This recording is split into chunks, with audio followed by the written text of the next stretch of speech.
Welcome to World Class Bullshitters, the epitome of pop culture. I'm your host, Jeff Hicks, and with me tonight is the one, the only, Dion Green. Baby, boys and girls, children of all ages, don't call it a comeback, and if you do, I promise you, it's going to go a lot better than it did for Anthony Weiner. You said Weiner. That man chuckling in the background is Last Standing Simone, Big Rig, Nick Utam. Oh man, that man cannot stop sending dick pics. I don't know what it is. Right. It's his last name. I don't know what it is. Like the fact that it's his last name and the fact that he's doing it is just like the universe has a sense of humor, obviously, because I mean, goddamn, I mean, 3 times, was it 3 or 4 times now? All you're gonna see of me, baby. What is it, 3 or 4 times now? And then he had to go into therapy or whatever. It's just kind of like, yeah. I mean, well, he said he went into therapy. I mean, do we believe it? Probably not. But it is hilarious. The dude was having a documentary made about his comeback, and during the course of the documentary, he got caught sending dick pics again. Come on. Oh gosh, so we're gonna be talking a lot about dicks. Okay, not really, just one later on tonight, but his time will come. But folks, before we start anything, let's say hi to the chat, guys. We got a lot of people already here saying howdy, like Bjorn Jorgensen, superfan Adam Shawhan is here. Shout out to Naked Fame, Cosmic Vader, Joseph Ippolito, CWD Trixie, Kendo sucks because he's not here. Tom Heaven, Cesario Japan. He didn't get canceled. He has internet issues. So, folks, well, also, kudos on your picture for getting him from like when he was wearing the suit at Horror Hound. That's a great picture.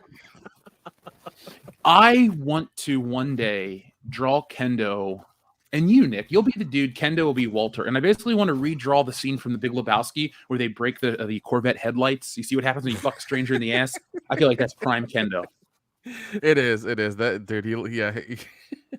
Either that or draw all of us in like the movie Tombstone, like across that poster. He'd go nuts for that. Well, already stepped. Well, we've taken our first step into that world, folks. Tonight we're going to debut our new logo, which is our step in the new direction for the channel. We'll get that on screen in just a few moments. We're also going to be talking about Schlocktoberfest, what we're going to be doing, as well as our next live appearance. So let's get some house cleaning stuff, some Publishers Clearinghouse bullshit out of the way. So first off, this week, folks, I will be re-recording the Buffalo Jeff stuff. I had a cold. I didn't sound good, so I wasn't going to use it. Plus, I didn't sound good, so why do you want to hear that? But I will take care of that this week, and as well as give you something new. And we will get back with the hangover. We've just had a couple scheduling issues with the guys. So I will find a way to sweeten the deal. We'll alter the deal. Pray we don't alter it any further, because Dion might not be able to handle that. It's getting worse every time. All right, Lando. I respect that. But folks, next, we're also going to bring back a segment. Do you want to bring back Listener of the Week, guys? I do. That'd be fantastic. Yes, I think it's a good idea. I did too. Let's see. I guess we should pick someone as a Listener of the Week. Should we pick somebody from the chat tonight? Absolutely. Oh, definitely. Well, I think it's going to go to Kendo Sucks for making us laugh. So, Kendo Sucks, you are the winner of this listener. You are this week's Listener of the Week, sir. Thank you very much. Whoa. Dion's so excited he's opening up a Christmas present. Yeah, I guess so. You got to get that out of the way before you have a fucking stroke. Well, Merry Christmas, Dion. So, thank you, Kendo Sucks. You are our Listener of the Week. Now, Nick, wait, the way the picture looks in our window of the thing right now, it looks like he's in court. It's like a blurred image or whatever. It looks like he's in fucking court. If you look closely, you can see Dion in the background. I can. He's like Dion's his lawyer, and he's representing Kendo or something. That's what it looks like. I swear. Usually in our group setting, Kendo looks like the lawyer because he's the white one. That's true. I mean, this is how we usually roll in public. Kendall looks like our lawyer right there. I love how Dion's got his fuckboy face on, and he's ready for that album cover like right now. I feel like we're a punk rock album cover. Oh god.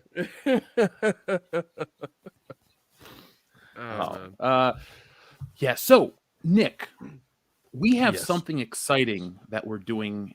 We're going to be making another live appearance in October. Would you care to tell the listeners when and where they can find us next Yes, live and in person. I will be at Fright Night Film Fest in Kentucky, October 1st through 3rd, I think is what it is. Let me check the actual dates. I'm a little fuzzy on that. I already got my hotel and stuff squared away, so I'm good to go. But yeah, we will be at Fright Night Film Fest. Let's see. Oh damn it, internet! Come on, I got it right here for everybody to see. Don't be like that. Don't be like that. October 1st through the 3rd, folks. Yeah, that's it. Okay. At the Ramada Plaza Hotel Complex, 1776, great year. Plant Side Drive, Oh God. Yeah, but folks, this is an official WCBS appearance. Nick will be there. There will be things you can get: stickers, flyers, hangout, the banner. I think superfan Adam Shawhan might be going to this one with you, Nick. I heard that he's not going to make it because he's got Okay. he's got other things going. He had something come up, and he messaged me. He's not going to be there, unfortunately, but he will be there in spirit. We will miss you, sir. We already do. Yep. So, folks, come out, hang out with us. We had a great time at Horror Hound last week, actually 2 weeks ago now, and we created the second floor. So hang out with us there, join the second floor, and understand what the hubbub is all about. The goddamn second floor. Jesus. So it's also the first day of fall, which means pumpkin spice. Dion, do you got your boots on? Do you got your pumpkin spice latte? Are you acting like a basic bitch? I am. I even got my white girl best friend with me. Yeah, it's gonna be great. I'm just gonna type in white girl pumpkins. Wait, if you type in white girl, the first thing that pops up is white girl noise. I mean, okay. I'm scared for you to click. That's a weird way to start that, but okay. Maybe we shouldn't follow down the rabbit hole. I'm just saying. I have followed down the rabbit hole. We're gonna stop. But the reason I'm talking about pumpkin spice in the fall and all of this other bullshit is that around these parts on World Class Bullshitters, October is not only inventory time for Statler Toyota, but it's Schlocktoberfest. So we are in the midst of producing that right now. This year, we're going to have some Halloween commentaries to coincide with the new film. And I'm pretty sure the guys and I have already decided that we're going to have a live watch along with the new Halloween film, Halloween Kills, which is on Peacock. So you can watch it with us. We can experience the majesty that is modern Michael Myers. And apparently these guys have voted for it to be a drunk watch party. But I'm going to be the one getting drunk. So I don't know. I mean, am I going to get drunk alone? Or are we all drinking? What's happening here? Yeah, we're gonna do a fucking live show of the new Halloween. You're gonna be the only one drinking. Yeah, that sounds on brand. Bullshitter hanging, bro. We know what to do around these parts. Oh man, it's gonna be a shit show. I can already tell. Plus, if anybody wants to watch the movie, I highly suggest getting a Peacock Platinum membership for a month, and then watch the movie, and then immediately deleting it because that's just cheaper. Yeah, and Peacock's not that great of a service. Take it from someone that has it. It's only good for wrestling if all you want to watch is the Attitude Era. Other than that, buy your movies, folks. Yeah, physical media all day long. Yeah, it's really not that good. I spent way too long this morning looking at Zavvi. They had 4K Steelbook sets, and I was like, I don't need this one, but I kind of like this one. I like Prince of Darkness, right? I talked myself out of everything, but Prince of Darkness, really? I've that's one Carpenter movie I've never watched all the way through because I've watched it for like 30 minutes, and it's too fucking slow, and I just turn it off because I'm just over it. I can't. Oh, I'm not even a fan. I was just in a buying mood, like, ooh, I want to buy something. Nah, not Prince of Darkness. I had to stop. That's probably a good choice. What you need is the 4K transfer of Life Force. Okay, that's what you need in your life. I can count Matilda Mays. Yeah, exactly. Also that really awkward Patrick Stewart kiss like that. That's really you need that in 4K too. You need everything Patrick Stewart in 4K. Dion, where does Captain Picard rank in terms of Starship captains for you? I think he is probably honestly, I'd say that he's probably the fourth best captain. Ooh. Yeah, obviously behind Cisco, Kirk, for sure, and the most underrated captain in all of Star Trek, Archer. Oh shit! Okay, Which one is I was he? like, who's number one? Archer. I was like, oh no, that's fine. The one Enterprise, the one that came out in Okay, like Enterprise. 2001, 2002. How do you feel about the Bakula. captain who sacrificed himself in the beginning of the J.J. Abrams one? Oh my god, I can't remember his name. He's a legit captain. I'm just trying to hear it. Yeah, no, he's that's a badass moment, dude. He knows it. He's like, I'm probably not gonna make it back. He immediately puts Kirk in command, and he goes, "Listen, fucking get everybody out of here. I'm not gonna fucking make this shit. Coffin nails. If you ever say it again, I'll kill you." Yeah, he puts George Kirk in command, and he goes, "Get these motherfuckers out of here. My ass ain't gonna make it back. I'm also gonna be a villain. I'm gonna be the villain Iron Man. So watch out for that. But also Godspeed, and I hope your son doesn't fuck up too bad. Good luck, Kirk." And then he's just gone. He fucking gets stabbed in the face. So that dude gets a Purple Heart in my book. How do you feel about Captain Janeway? She's very underrated. Really good captain. She was never my super favorite because everything was like a drawn out speech, but she's a good one. I mean, she gets 7 to 9, brings her back to being a human almost. Obviously she has probably one of the toughest predicaments in all Star Trek, and she's no nonsense, man. I like Janeway a lot. I was kind of hoping that she would get the rock bottom, but 7 to 9 did that, and that's okay. Yeah, fair enough. You're getting a lot of hate for liking Scott Bakula, apparently. Jeez. Listen. There's a reason why I am motherfucking world class, and you guys need me. You need me. Because if you don't have me, then you don't remember who Archer is. You miss out on some good Star Trek shit, and then you're lost. You're fucking lost. What about me? What about Raven? So basically, what Jeff's the captain and Dion's Spock in this whole situation. Listen. Sometimes you need to hear what you don't know you need to hear. You know what I'm saying? That's what I do. That's my role here. And everyone needs to understand, whether they like it or not, Archer is the second best captain of all Star Trek. You're welcome. Listen, I'm behind you 100% because I like the guy, and I really do like that show. Like, I watched it, I was just like, yeah. I was like, man, I hope this is fun. I was like, this is a really fun Star Trek show, and I was really mad when it abruptly ended. I was like, this is actually pretty awesome. Good. Yeah, and I just loved how like he was straight up. And Cisco was a captain, but yeah, he would. I just like how Archer would just threaten motherfuckers. Like the first episode, they got to take the Klingon or whatever back to the Empire, and they're like, "Well, you humans get emotional." And he goes, "Yeah, well, if I was like, oh, humans, I'd knock you on your. It's keeping me from knocking you on your ass." I'm like, he's just gonna threaten the fucking. Yeah. I'm like, he's my boy. He's my boy. The goddamn one. Yeah, he's threatening the goddamn Klingons. It's like, what are you doing? What are you doing right now? Yeah, man. He's like, yo. And then his science officer, she starts going through the emotional thing, and you got this random motherfucking Vulcan dude comes onto the Enterprise trying to fuck her. He's like, no, that ain't happening, motherfucker. And even though the dude's like throwing him around the room, he's like, what's up, bitch? What's up, bitch? You can't fuck her. You can't fuck her. I'm like, Archer, you're my boy. He cock blocks when he needs to cock block. Sometimes you need a wingman that's got your best interest at heart. And God damn it, Archer's that wingman. Oh, well, shit. That spawned a conversation I'm happy that happened, actually. Folks, if you want to share your opinions on Star Trek, email Dion at worldclassbs@mail.com, thebestmail.com, with the subject, Dion, you don't know shit. Okay, I'm sorry, you do. I don't even, dude, if it ain't Captain Kirk, I don't care. So who am I to give you a?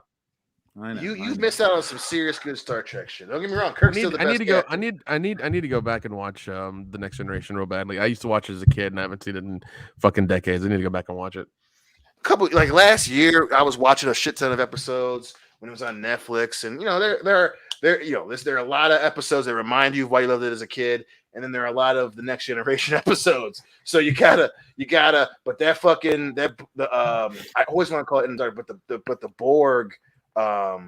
Borg episode is still fucking gangster and terrifying. Even as an adult, I'm like, God damn. Oh shit. I think people like the header for your email, Dion. So be prepared for a shitload of emails. I'm not sorry. Why don't we take this time before we jump into our new logo? Folks were asking about the word of the day. Well, it was sent in via Super Chat before we even went live. So thanks to our friend Cesario Japan, the word of the day is dongle. That is dongle. God, I love it. D-O-N-G-L-E. Fucking love it. You can't spell it dongle without dong. So do your worst, do your best, but just whip your dongles out and put them all over YouTube. So remember, folks, the secret word of the day is dongle. I'm going to say it one more time. Dongle. Anyway, hold on. Let's since Ken is on here, I have to test it. The hot tub dongle machine. I think Iridi, I'm butchering your name, but a ride Quasbro wins with Dongle Kong. Quasbro, you win. Nice. That's a good one. That's a good dongle one. for old men is my go-to there. Damn it! What the WTF viewer got it to? No dongle for old men. Same time. Let's see. Dongle lover. That's a good one. How about Monster Dongle instead of Monster House? The Dongle Squad. The Dongle Squad. To dongle with love. Yep. Oh my god. Thunder Dongle. That's an Apple only device. Right. That's a OnlyFans exclusive. How about Cry Dongle instead of Cry Macho? That's new in theaters. Oh god. Dongles of New York. Dongle Fiction. Dongle, yep. Lethal Dongle 2. Breaking Dongle. 2. Electric Boogaloo. Oh god. The Dongle's wife's bodyguard. Dongle and Clyde. Dongle and Clyde. And finally, for me at least, Reservoir Dongles. I'm going to stop there. Reservoir You can send your dongles in all night long. We have That's a a good show. 12 angry dongles. That's always mine. Yeah. Eyes wide dongle. God damn it, that's a good one too. So guys, I wish Kendo was here right now, but folks, we'll tell you why he's not here. Bad internet where he is. He called us. He let us know. He's a dedicated guy, but he can't control the weather. You can't even get internet in Appalachia, man. It's tough to get internet out there. Yeah, I love how like his whole pitch for moving where he did. He's like, oh, the internet's better. It's like, really? Because you've had more issues as of late. Yeah. It's like, all right, Kendo, whatever you say, buddy. Whatever you say. Better my ass. You might want to get fucking Musknet here soon. I'm just saying that might be more reliable than what you got. Is that space laser internet? Yeah, that's space laser internet. That's that shit is. That's cool. Space laser internet. I never thought we'd live in the era where space laser internet was a thing, but dude, I also love that he like in what is it this last week he basically said fuck you to Jeff Bezos and Richard Branson and said I'm gonna put four nobodies into space for 3 days above past the International Space Station and just roll them around the Earth and then bring them back down safely. It's like, okay, who's doing this? Good for you, SpaceX, Elon Musk. We're the 4 assholes they should send to outer space. It's a commune that writes itself. Dion, remember all those times that we never fantasized about going to outer space when we were in college? Well, now's the time to capitalize on those dreams. That's right. It's only a matter of time, goddammit. Come on, just pick the go-tos who never thought about it until just now. We're your men. We're your guys. You want to get out of here? Talk to us. We should do an audio drama here on the podcast. WCBS in space. There you go. Don't threaten me with a good time, goddammit. I'll write that shit real quick right now.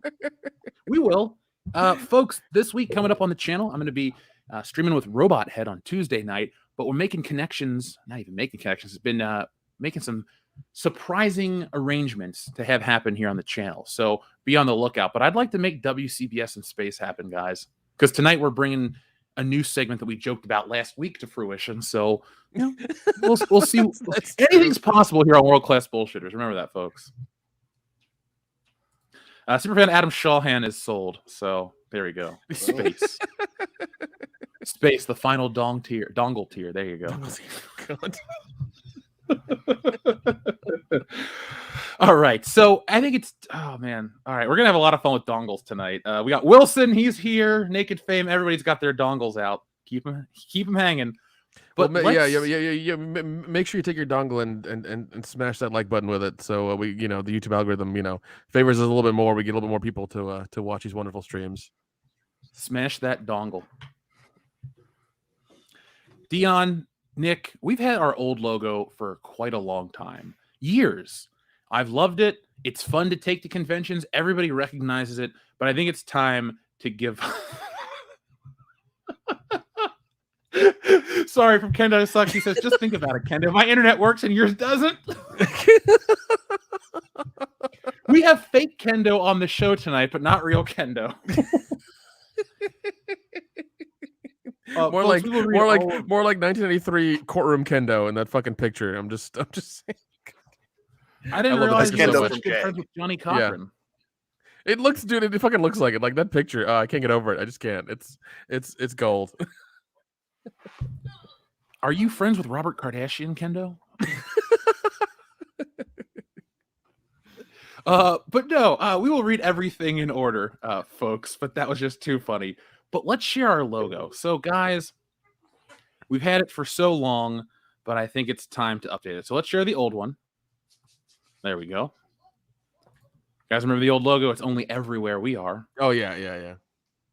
Well, Nick, Kendo, well, you're not even here, but Dion, you are. Let's say goodbye to this logo.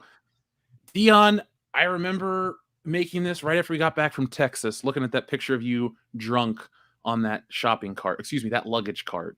And that is where your world-class bullshitters stare comes from. But guys, all good things must come to an end. So, folks, say goodbye to the old logo. Goodbye, old logo. And let's say hello to the new logo. And boom. So we've been updated, boys. We look better, more professional. I still have a green background, despite my last name being green, but that's cool. Do you want one? I'm just saying. I feel like that's low hanging fruit, but that's cool. The logo looks great. Thank you. Let's update the background. I feel like Dion's being a little passive aggressive here. I'm being passive. I'm saying Dion Green, not Dion Orange, but that's fine. Bro, in the hierarchy, you're our Michelangelo. You're a party dude. That's why you're orange. Yeah. Nick is Nick is Donatello. He's machines. Kendo is Raphael. He's rude but cool. And I'll just be Leonardo because fuck it. So there we go. and that's what those colors are, background colors. That's really what that means. Yep. And there you go, folks. There's our new logo. By the way, we'll have our merch store next week. You can pick up this shirt as well as the other things that this logo will be featured on. We will have that here on the channel for you. So, guys, before we jump into all of our topics, let's see what's up with the audience, and then we will start the show proper. So, I'm going to ask our friend Darian217, if he is here right now, to pick a number. Well, he picked a number last time. So, Darian217, you sent in a super chat as we went off air. He said, already called number 17. Hit me with a number 7 or show me that Norse roadkill. So, since you sent that the second we went off air, I thought we'd have to hit you with a number 7 right now. So, Darian217, thank you very much.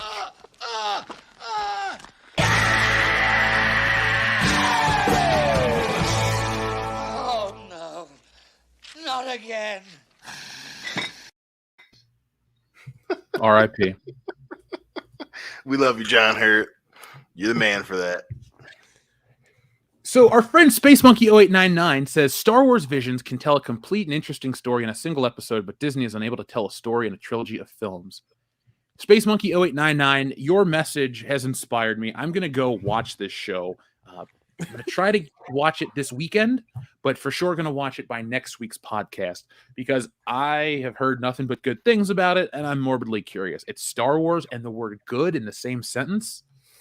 All right, well, I've been burned before. I've been burned constantly since 2015, but God damn it, I'm stupid enough to try one more time.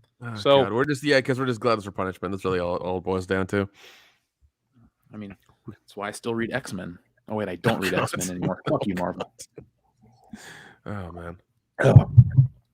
But Space Monkey 0899, thank you very much. Cesario Japan, thank you. So by the director's standards in Wonder Woman 1984, a man gets essentially improperly assaulted on screen, and that's okay. Clown world logic. Now, Cesario Japan, your message is a little early in terms of context for our subject for tonight. Yes, James Bond was called a rapist by the new director, Cary. Was it Fukunawa's his name? Yeah, Cary Fukunawa. He's directing Bond 25, and the press release up until the movie, which comes out like 2 weeks, is, hey, Bond raped that chick. Do you really want to promote your movie that way? I don't think so. Personally, when we're making movies, I'm not going to promote it that way. I'm not even going to make a joke about it that way. But this guy has nuked his own film from orbit. Actually, not even from fucking orbit, because, dude, you're going down with this thing. You're the director of James Bond now. You're the first American director of James Bond, and this is what you start out with? Look, I'm fucking jumping the gun because I'm so into this story. I can't believe it. And neither can you. And we'll just wait a few minutes. We'll get there, I promise. Now, I'm apologizing in advance. Dion, you only have one love for one great film in this world, and that's Terminator Dark Fate. Grace. Yeah, no. That's always wonderful to hear. There we go.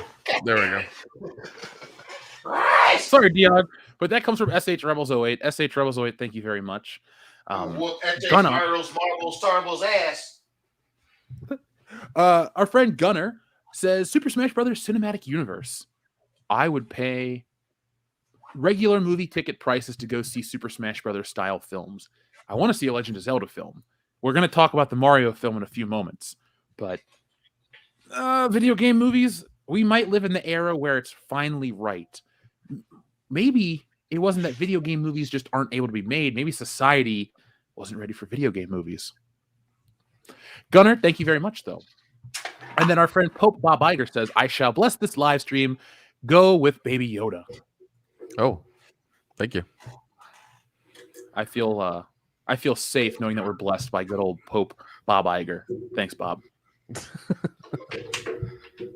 Do you think he's got a clean conscience?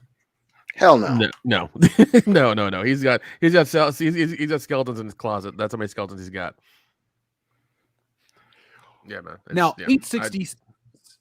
Oh, skeletons in his closet? Is it like would Stevie Wonder be jealous? Probably.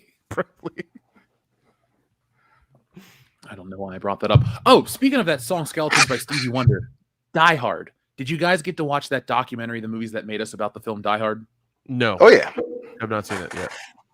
All right, Nick, that's your homework for next week. It's just a 40-minute thing on Netflix. It's awesome. But Dion, how fucking cool is it to see Reginald VelJohnson talk about how great Die Hard was and that it gave him everything in his career? Dude, listen, the fact that he was like so joyful about it, you're like, God, see, this reaffirms why I love this fucking movie. And it's just awesome. I mean, that whole docuseries is awesome, but you know, that one was cool. And then he goes back to Nakatomi Plaza at the end. That's so cool. That part was my favorite part. Yeah, it's weird that you do a story about Die Hard without Bruce Willis at all involved, but it feels like the most complete story about Die Hard ever told, if that makes sense. Like, you don't need Bruce Willis there to tell the story of Die Hard anymore. That's true. I mean, I'm sure he's been asked about it multiple times. And I'm sure. I don't know. Has he done any commentaries on any of the DVDs or Blu-rays that we know of? He may have. I mean, he doesn't seem to hate playing John McClane. He just seems to hate everybody else. So, I mean, that's. Yeah. Well, I mean, until they make John McClane a bisexual black female, until then he's fine. I'm just saying. 860 saying God, thank you very much. Did you guys know the Karen movie silently came out first on TV, which I had no clue, but now it's available on Amazon Prime and Microsoft for $3.99. And then the second super chat that says, please watch and review it. Oh my God, the Karen movie. So I googled Karen the movie. Okay, oh God. It's a 2021 film. Oh God. Oh, it's on Hulu. I can watch it, I think. This. Okay, hold on. Okay, so the fuck is she doing? Go in your fucking apartment. Fuck. You tell that, Karen. Would you guys like to hear about the film Karen? Oh my God, this is real. Yeah, dude, it's fucking real. Here's an image from the film. Let's learn about Karen together, shall we? Yes, please. There we Please read the synopsis. Oh my god, that's fucking Taron Manning. Taron Manning. Yeah, Taron Manning. Oh god, it's so. Oh, that's so weird. She looks like fucking Monica Lewinsky in that hair and that outfit. Holy shit. Karen, a BET original movie directed by Coke Daniel, starring Karen Manning, Corey Hardrick, and somebody else. And this is the story. A racist woman takes it as a personal mission to displace the new black family that just moved into the neighborhood, but they won't back down without a fight. And the hashtags for the movie, the tags that IMDb uses: racist, references to Black Lives Matter, security camera, neighborhood footage. What does that even mean? Homeowners Association, fruitcake, civil rights attorney, brother-sister relationship, planted evidence, lawyer. God, stabbed in the leg. What the fuck? Stabbed in the leg? God damn it. I don't know. Do you like so far? I mean, the IMDb rating is like 2.8 out of 10. I don't know what the Rotten Tomato score is. I don't really fucking care. But that's hilarious. It's a BET movie. This is the movie I guess they wanted to make. That's all you had to say. Yeah. That's all you had to say. Let me give a little. Let me read a little more about this on air because I'm reading about clips. Sorry, this is actually kind of breaking me. This is from Roger Ebert. It says, there's one good joke in the movie Karen, a bland piece of schlock that tries to capitalize on the modern term used to identify aggressive, racist, self-victimizing white women. It's a line about how the main characters have moved to a suburban neighborhood, blah, blah, blah. Anyway, this is after Karen complained about him laughing with another friend in a restaurant. This is the most... There's video clips of her calling the police. We gotta watch this. Oh, yeah, God. it looks. Do I have to get it for us to review? Please do get it for us to review. Ooh, Karen, oh my musical. god! What's that? Oh my god! Oh my god! The poster for this movie is her face. It says "crazy entitled racist Karen." Oh my god! Cashing in on the flavor of the month. Yeah, like hardcore. Like not even being subtle about it. Like it's like a real thing that kind of happens, and then let's just try to milk it for every drop of fucking milk that we can get. Oh my god, that's crazy. There's the poster. Wow. I want you just torpedoed some poor woman's fucking career. Okay, all right. Also, when I just typed in Karen into Google, which was a mistake, the first thing I got, what is a Karen? And then I got to a website that apparently does. Let's see, it's called the Syndrome, and it's titled the 30-Day Karen Cleanse. Uh-oh, that doesn't sound too nice. Yeah, nothing but black meat. Sounds like she's been using brand X. More like she's using brand BBC. Let's be honest. I mean. She's getting a lot more vitamin BBC. Dude, if all Karens were using vitamin BBC, there would be no Karens. Everyone would be happy. This is probably true. This is probably true. Should I read the 30-day Karen cleanse? Like it goes like day 1, day 2, day 3 through 9, day 10, day 15 through 29, and then day 30. Well, hold on 1 second, because I have an idea. Dion. Oh Jesus. I know you're not satisfied with your life. Now, if we decide to do this for real or a story, but basically we should just pimp you out to all Karens across the world to make the world a better place. I think we can make that work. I'm saying, chubby white women of America, your prayers have been answered. Here comes Dion Green. Well, I mean, we got to have a price list, okay? We got to have a price list. We got to have a price list for Dion, okay? We can't shortchange him, all right? It's Dion. We gotta give it like like market value and a little bit above. We gotta make sure the prices are decent for everybody, So but also make sure I'm getting the finest of Karen meats. Of course. Everything will be vetted beforehand, for sure. Is Karen meat vegan?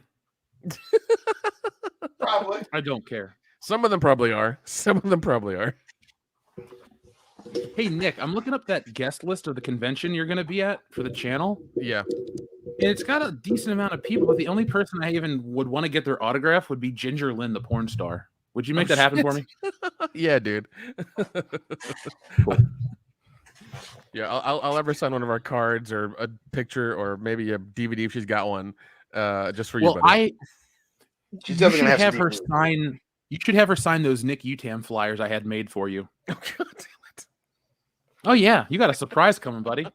Oh man. Well, as soon as I get Hold them, on, Dion. Let me show you a I'll picture post of what some. I got made for Oh Nick. shit. Oh shit. Don't tell him though.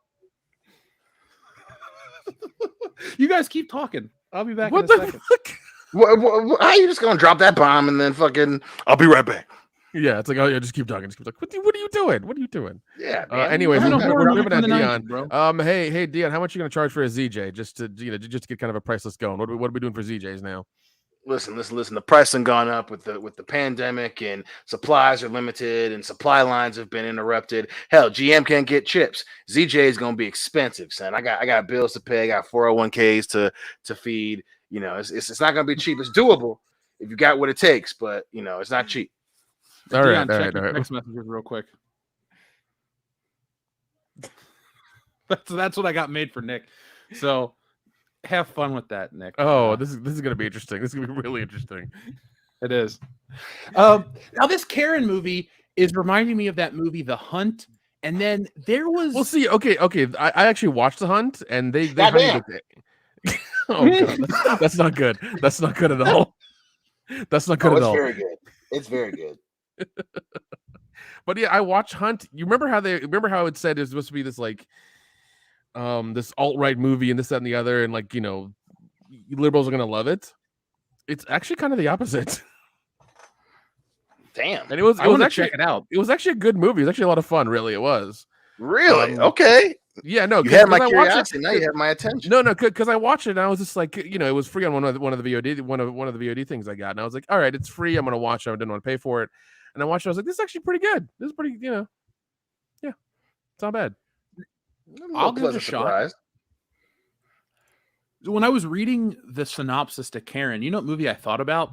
What? Do you remember that old Samuel L. Jackson flick, Lakeview Terrace? Yes. Oh shit.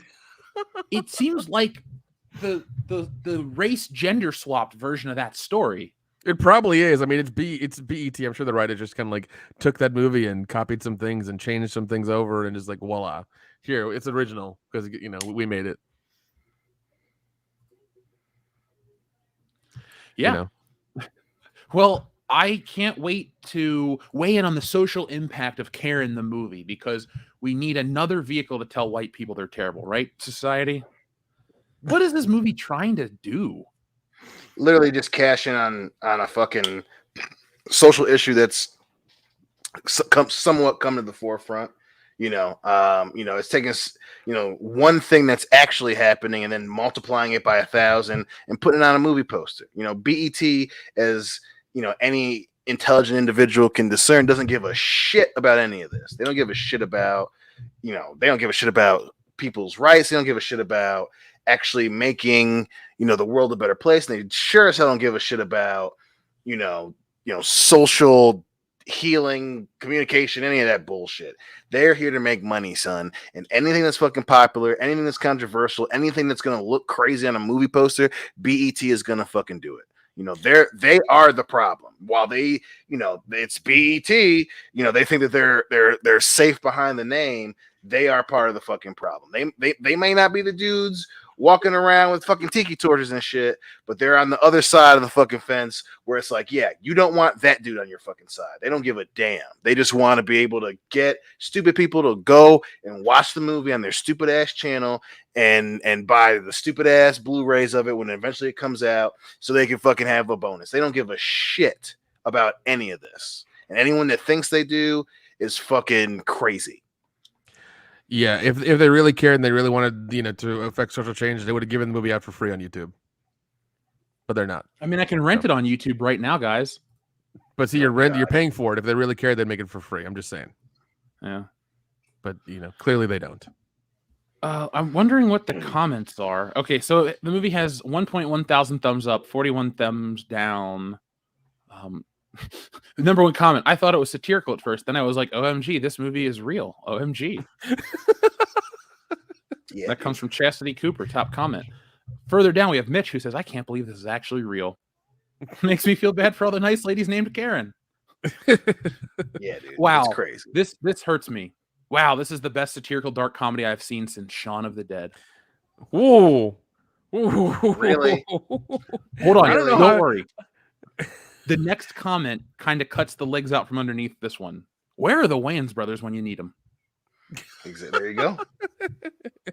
Apparently, There you they've been fucked up by Hollywood too much. They don't want to do parodies anymore because they did, Scary Movie 1 and 2, and then Hollywood's like, no, we don't need it anymore, and they took the name and did their own thing.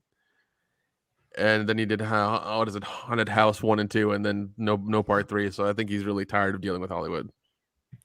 I think that's pretty sad because the Wayans brothers, all of them, not just Sean and Marlon, but the Wayans family actually contributed a lot to Hollywood and entertainment. Go back and watch their movies. They're really good parodies. Plus, they have a lot to say. And Living Color was a great TV show.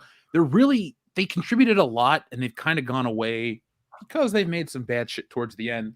But I think overall they've made great stuff, and it just sucks that they haven't done anything decent in a long time. Yeah, for sure. Oh, our friend Kelvin Schubert put this on the screen, so I guess Message.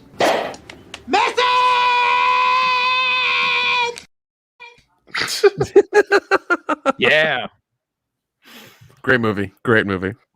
So Now, good. before we talk about anything else, let's just jump on this dongle train. You guys ready to hear a long list of dongle? Oh, Yeah, God. but before that, everybody, if you've come in and out of the stream right now, make sure you smash that like button. We need we need them likes so more people can see us and get on this wonderful stream as well. Yeah, spread the dongle. Spread the dongle. I mean, okay. Well, whatever. We don't know what dongle is. All right, so TLJ Screwjob says Star Wars, a dongle love story. That sounds like some Disney shit right there. Well, Donald Glover and his robot dongle lover. There you go. Wait, hold on. If they banged, would she make a dongle? I'm just saying. She'd make If him they dongle. banged, if they banged, he would take it because. Oh God, I'm gonna pre-dongle. All right, Primer says on Her Majesty's Secret dongle. Yep, that's a good one. There you go. It's been approved, dude. It's so good. ESPN had to alert you to tell you they liked it. Oh shit, Sports Center. Oh my God, what? Here we go. TLJ Screwjob, dongle to dongle, starring Tim Allen. Hey, Ninja Lawyer Steve, if you're in the chat, could you make us some dongle posters for next week? We'd love to read them. And if you have to remind me like 8 times, don't worry, you're never bothering me. Doug Keller, thank you very much. He says a scanner dongle. That's the first time I think people have ever used that movie title. That's a good one. Kudos to you. Yeah, points to you for that one, TLJ. Or sorry, Doug Keller. But Nick, do you like that film? It was one of those things, like when it came out, it was interesting to watch and to look at because it was this new way of doing stuff and things were weird and fun for a minute. And you cannot watch it a second time because it's too jarring. It's just too like, I don't know what it is, but like visually, it's just kind of like, I don't know what the fuck I'm looking at. It's really confusing. I liked it when I was in high school because I thought it was deeper than it was. But I still enjoyed it. Yeah, that's the thing. It's just like because everybody like raved about it. It's like, oh, this is a really deep movie. The way they made it and the way they've done the colors and the animation. It's it's really awesome. And then you're like, yeah, maybe. And then you watch the second time. It's like, no, this is bullshit. This is bullshit. Up next from our dongle list, we have TLJ Screwjob's I'll Be Home for Dongle. Yep, that's a good one. Some never leave. Wilson, the unauthorized biography of Tom Hanks, says Star Wars, a new dongle. The circle is now complete. When I left you, I was but the learner. Now I am the dongle. Only a dongle of evil, Darth. There you go. Got a performance out of that one. What if, just for a second, hear me out. What if instead of Star Wars and lightsabers, they used light dongles? Do you think that would have an epic fight, Dion? It definitely changes the tone of it. I'll give you that. I see a dongle is as big as mine. Impressive, most impressive. Is this like a dongle with an extension and then like 5 other holes in it as well? Because then we got issues here and we don't know what's happening and like it's a whole different thing. It becomes a weird thing then when you have that kind of dongle. It's a kinky party, but oh well. We love our troll from Kendo Sucks. I just think about it. Kendo, my internet works and your doesn't. So thank you. Still funny. From the hills of Appalachia comes an internet that works. A story of a young man who didn't have what it takes to get his dongle over the finish line. Oh God. Well, maybe I mean, he needs. Yeah, he really needs like that. He really needs like some proper fucking internet or something. God damn it. Dongle, it's what's for dinner. Damn it. Shields OU812, thank you very much. Just super chat, no message. Greatly appreciated still. Lonnie Holcomb says the greatest American dongle. We don't outsource here on this channel. We build them here at home. Smoke Daddy says Rishiram wants you to love each other. I don't know what that even means. Something to love each other. Yeah, I don't know what you just said, buddy. I don't know. I don't either. Rest Hashanah wants you to love each other. If the world was if everyone just loved each other, the world would be a better place. I'm fed up with this world. Andrew Clark, thank you very much. In episode 3 of Visions, Luke uses a lightsaber blade the size of a mountain to cut Star Destroyers in half and then jump to hyperspace while outside his X-Wing. What? Hold on. You need to be on drugs for that one because they were when they made it, and that sounds fucking cool. God, who was mainlining acid when they thought of that shit? Well, out here, the LA River is not really a river, Nick, as you know. It's just drugs. Just polluted water. That explains a whole lot. I'm willing to give... Okay, I'm actually not willing to give anything. I got to see the show. But when it comes to anime, they've always taken it to the nth degree. It's always been hyperbole. That's why people respond to it across the world, because it's the most... And this isn't... How do I want to phrase it? I don't want to say basic, but it's like at its base level, everyone understands what's happening in all of those stories. Even though the over-the-top nature, it actually makes it easier to understand because you're not worried about the subtle nuances. If you can watch some of these shows without sound and pick up the story, some of these other cartoons, you need the story. So maybe that's why. Anyway, I'll figure that out later. I'll check it out, Andrew Clark. Taker610 says, James Bond, nothing but time to die. This movie... Oh, man. We're going to jump back to you in just a moment, Taker, because we are going to talk about James Bond in a little bit. Ninja Lawyer Steve, there he is. He says, Empire of the Dongles, King Dongle, the terror of Dongle Town, Dongle of the Sierra Madre, Citizen Dongle, you got dongled, second-hand dongles. Good for you. You're reaching all the genres of that one. I like that. That was a good one. What do you think it would take Tom Hanks to star in a film with the title Dongle? Or You Got Dongle? Because Meg Ryan ain't doing shit, so she'll do it. A couple tens of millions. Yeah, for sure. He seems like a nice guy. I feel like if you pay him, he'll do anything.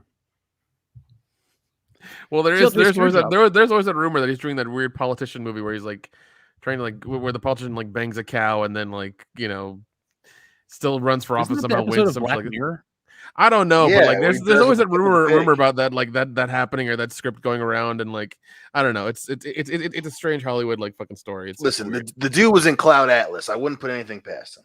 That's true. We gotta read these in order, but fucking Modelicious, goddamn. Let's keep moving on before I break this show. TLJ Screwjob says, he doesn't look too happy. He's been using Dongle X. Love that dongle. He's into whatever he's into, but hey, we don't judge here. All right, so 2 more, and then we're gonna get back to the show. Folks, keep sending in your dongle titles. We'll read your dongles all night long. Now, Technical Chet said the humans make their move. All computer peripherals are wiped out. All that's left are USB receivers. This summer, they get revenge. Red Dongle. Coming soon to a theater near you. I mean, they made Battleship. I mean, I'm waiting for the Hungry Hippos movie right now. So, aren't they making Monopoly? I heard about that. God, I hope not. No. They're doing Chutes and Ladders first, then Monopoly. That's how it's working. Right. What's the story of Chutes and Ladders? Is it like an intergalactic tale of like subterfuge and romance? No, it's like the Cube or Saw. You know, it's a crazy dude killing people, and you gotta survive my traps of shoots. So it's like the Banana Splits movie. Got it. Yeah, well, I mean, they did make a horror movie called the Escape Room, and then Escape Room Champion Part 2 that came out this year. So, yeah, they're really stretching out ideas here. It's it's weird, dude. Unpopular opinion: Escape Room wasn't that terrible. It wasn't that good either. It wasn't that good either. Oh, it was not good at all. But I've seen shittier movies. Yeah, I haven't seen Part 2, like Escape Room Champion, like whatever the fuck that's called. Oh God. Clearly, this is a stream of consciousness stream. But speaking of movies, I gotta recommend to both of you guys if you haven't had a chance, check out *Malignant* on HBO Max. It's awesome, and make sure if you go out of your way. Hold on. What's the other one? What's the other one? *Reminiscence*. Okay. That's I've watched *Malignant*, and I'm not I can say I'm not a fan. I really I thought it was so like retarded. I loved it. Oh, okay, in that aspect, no. Okay, that's fine. No. That if we're looking at it like that, then yeah, okay, we're on the same page then. We're on the same page then. Oh yeah, I didn't think it was a because I was kind of like, shoot, man, I don't know why you're recommending this. You and I go and watch movies like Halloween 5. That's true. That's true. We're gonna watch it again for the channel. That's true. But yeah, I do have one recommend to you guys. I think it's on Netflix called Stowaway. Mm-hmm. It's the one. It's Anna Kendrick and Tony Collette or whatever. They're on and like it's three of them. There's another dude there, and the three of them they're heading on a trip to Mars, and all of a sudden there's a fourth person who's a stowaway, and they don't know what to do with them, and they can't send them back because they're already too far, and they're running out of resources and oxygen and everything else. So they have to find a way of like, they have to make a choice. Are they going to kill them, or are they going to try to find more resources to make sure that they can make this trip to Mars? It's interesting. I want to check it out. Yeah, I watched it yesterday, and I was like, it was actually really good. It was a very a really fun movie. Check out Reminiscence, though. It's a weird like neo-noir in the slight future. It takes place down in Miami after we had some kind of war, actually 2 wars, where the earth is slightly flooded and it's so hot in the day that everyone basically lives at night. And it's the story of he's a technician. He can basically he can look at your memories, and you can go into this tank and you can relive your memories, your reminiscence. And there's a story. It's about a woman that comes into his life and then is taken out of his life, and he's trying to find her. And it's really cool and it's really deep. So that's Hugh Jackman, right? Sci-fi. Oh yeah. Oh yeah, dude. I need to watch. Hugh Jackman's in that one. Yeah, and Tandy Newton and what's his face? The guy from Die Hard 4. You know the guy. He's like the dark-skinned Muslim-looking guy. He's in every fucking movie. He's in everything. Yep. You know that guy. He's great. He's the villain. It's just cool. It's a fun.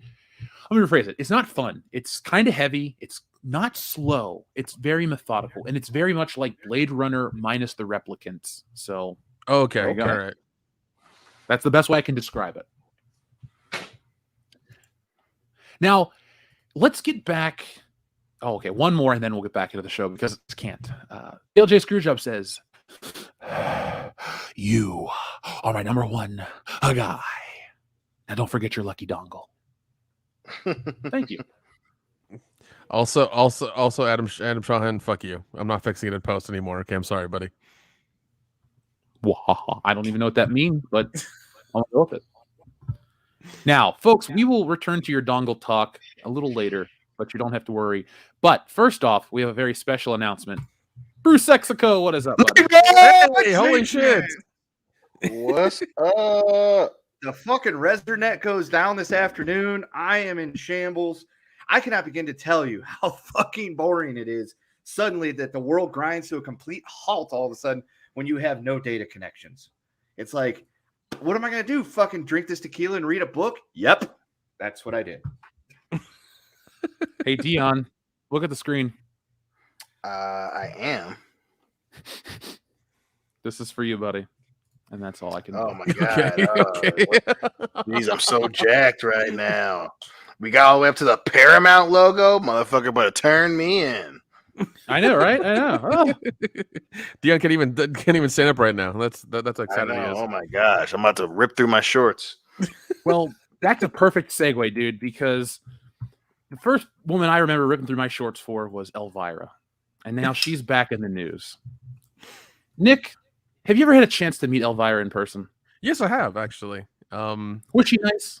Dude, super nice. She was celebrated really because I had her sign my Mistress of the Dark poster when I got it, and she was super cool about it. She's like, "Do you want to personalize or whatever?" It's like, "No, cool." And I was like, I love your stuff. The movie's really good. You're really funny. She's like, "Oh, thank you." And I was like, worked really hard and everything like that. But no, dude, she's super nice.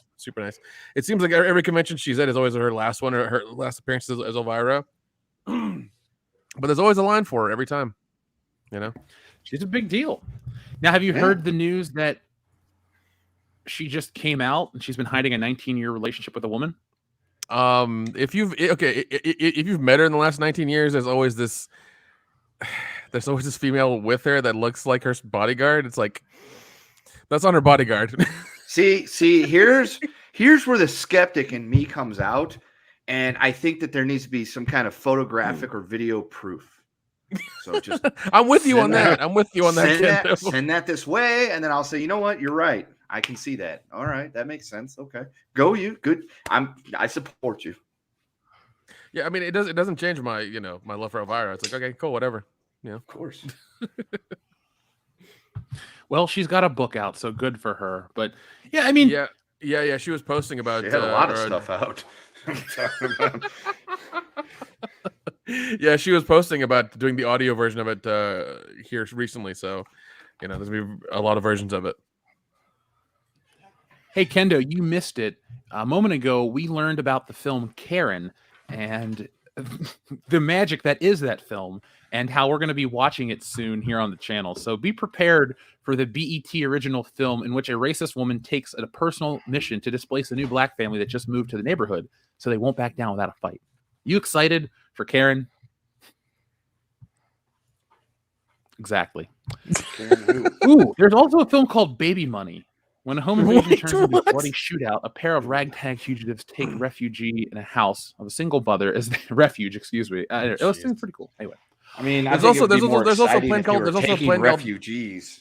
And like, God, I would rather watch Taking a Refugee 1, 2, 3. Yeah, Taking it. It's one of my favorite movies from the 70s. Walter Matthau is great. Oh man, there's also a movie called what was it, Money Plane, that we can all watch if we really want to. For starting this trend of watching shitty movies. There's also Virus Shark. That's a good one too. That actually sounds interesting. Oh God, no. The amount of dumb shark movies on Prime right now is fucking ridiculous. It's insane. I would watch all of them. Sounds on brand. Yeah. I mean, it's ridiculous. I'm excited to talk about a movie that I genuinely want to see. Maybe it's out of morbid curiosity.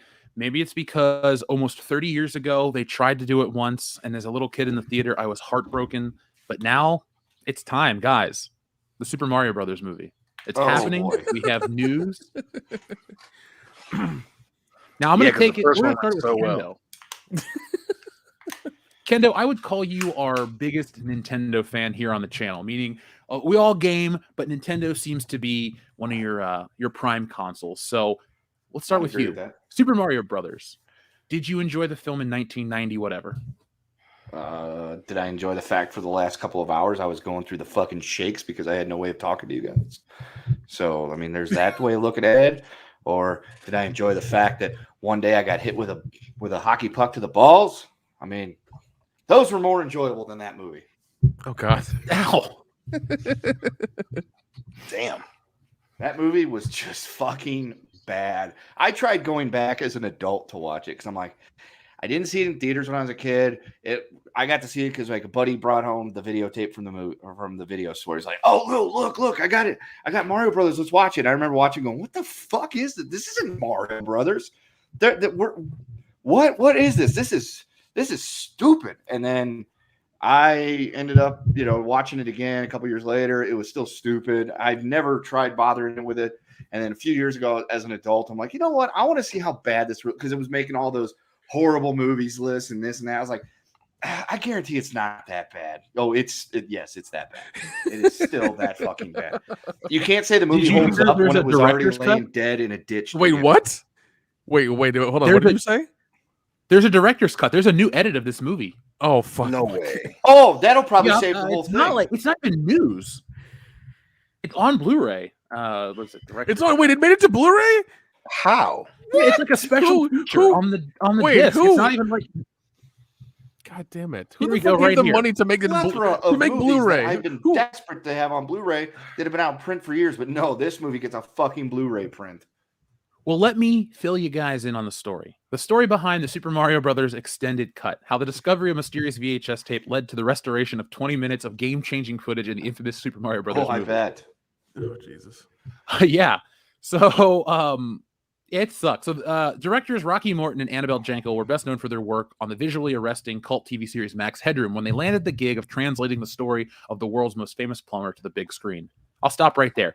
That tracks. If it's 1990 and you're trying to make a movie based on what seems like new foreign alien technology, at least you're kind of going in the right direction. The Max Headroom people were like a step there.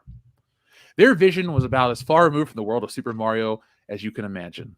This is why I said that. Set in a parallel universe where the dinosaurs lived alongside humans and other reptilian hybrids as part of a cyberpunk dystopian city dubbed Dino Hatton. The plot saw Mario and his brother Luigi in an Alice in Wonderland style to rescue Princess Daisy after she's kidnapped by Iggy and Spike, the henchmen of Dino Hatton's president, King Koopa.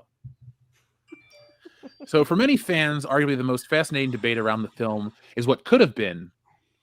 In the era of the Snyder cut of Justice League and recent cries for the Ayer cut of 2016 Suicide Squad, it's a question that's been given fresh impetus by the arrival of the Morton-Jankel cut, a new extended version of the original Super Mario Brothers film that sees the runtime jump from 104 minutes to 125 minutes.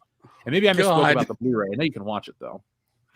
So, and the new... I don't see why that's necessary.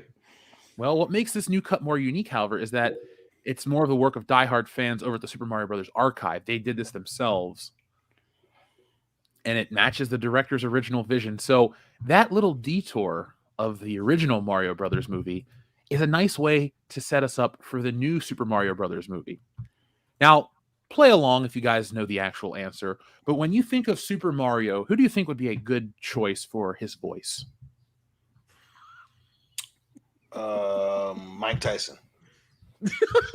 I like it. Mario with a lisp. I respect that. You gotta get to all those people. Bill Burr. Immediately, Bill Burr. That's who would be a good Mario. Morgan Freeman. I get behind that one. That'd be a great Mario. Well, how do you feel about Chris Pratt? I like Chris Pratt. I mean,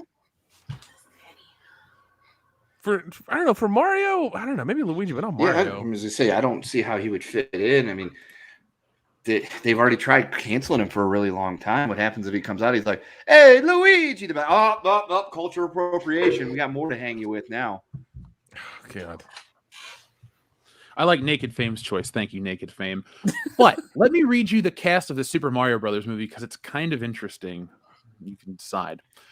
So, alongside of Chris Pratt as Super Mario, I just keep calling him Super Mario. I always refer to him as Mario, like that fucking terrible movie. Anyway, he's got Anna Taylor-Joy to be Super Mario. Anna Taylor-Joy will play Peach. Charlie Day is Luigi. What do you think of that one? That's weird. Luigi's always been kind of like, a bit of a spastic anyway. This is just really putting it. Yeah, but if Charlie, if Charlie Day knows how to play that just crazy over the top fucking babbling weirdo person, so I guess that could work. Yeah, but I mean, if you're doing Charlie Day as Luigi, you need Danny DeVito as Mario then, because that would be funny as hell. Yeah. It should just be the fucking gang saves the Mushroom Kingdom. No, it should be. It should be. Even though I've never watched that show, that sounds fucking wonderful. That sounds like a good idea. Actually sounds awesome because you could always have Danny DeVito playing the King Koopa. Yeah. Man Spider. Yeah. Also joining Mario and Luigi, we have Jack Black as Bowser. Oh, okay. I like that one. Keegan-Michael Key as Toad. Okay, hold on. Keegan-Michael Key is Toad. Okay, all right. And finally, Kendo's favorite actor, Seth Rogen, will play Donkey Kong. God damn it. Well, he is a fucking monkey shit for brain, so that works a little So bit. yeah, so we're gonna get that laugh, and Donkey Kong's gonna be a pothead. Awesome, great. Yeah, he's just gonna be sitting around getting stoned. The bananas are just gonna magically turn into joints. Yeah, So Donkey's fucking Then firing did you around just- barrels trying to grab joints hanging out of the sky. If they do that, this should be the time we all go after Seth Rogen, because they should just adapt Funky Kong instead of changing a character to be like your dumbass. Play Funky Kong. You can be the stoner that nobody likes. Problem solved. That's a very good idea. Nobody likes Seth Rogen in this chat, so No, Damn, Seth Dr. Rogen Meat sucks Buster balls.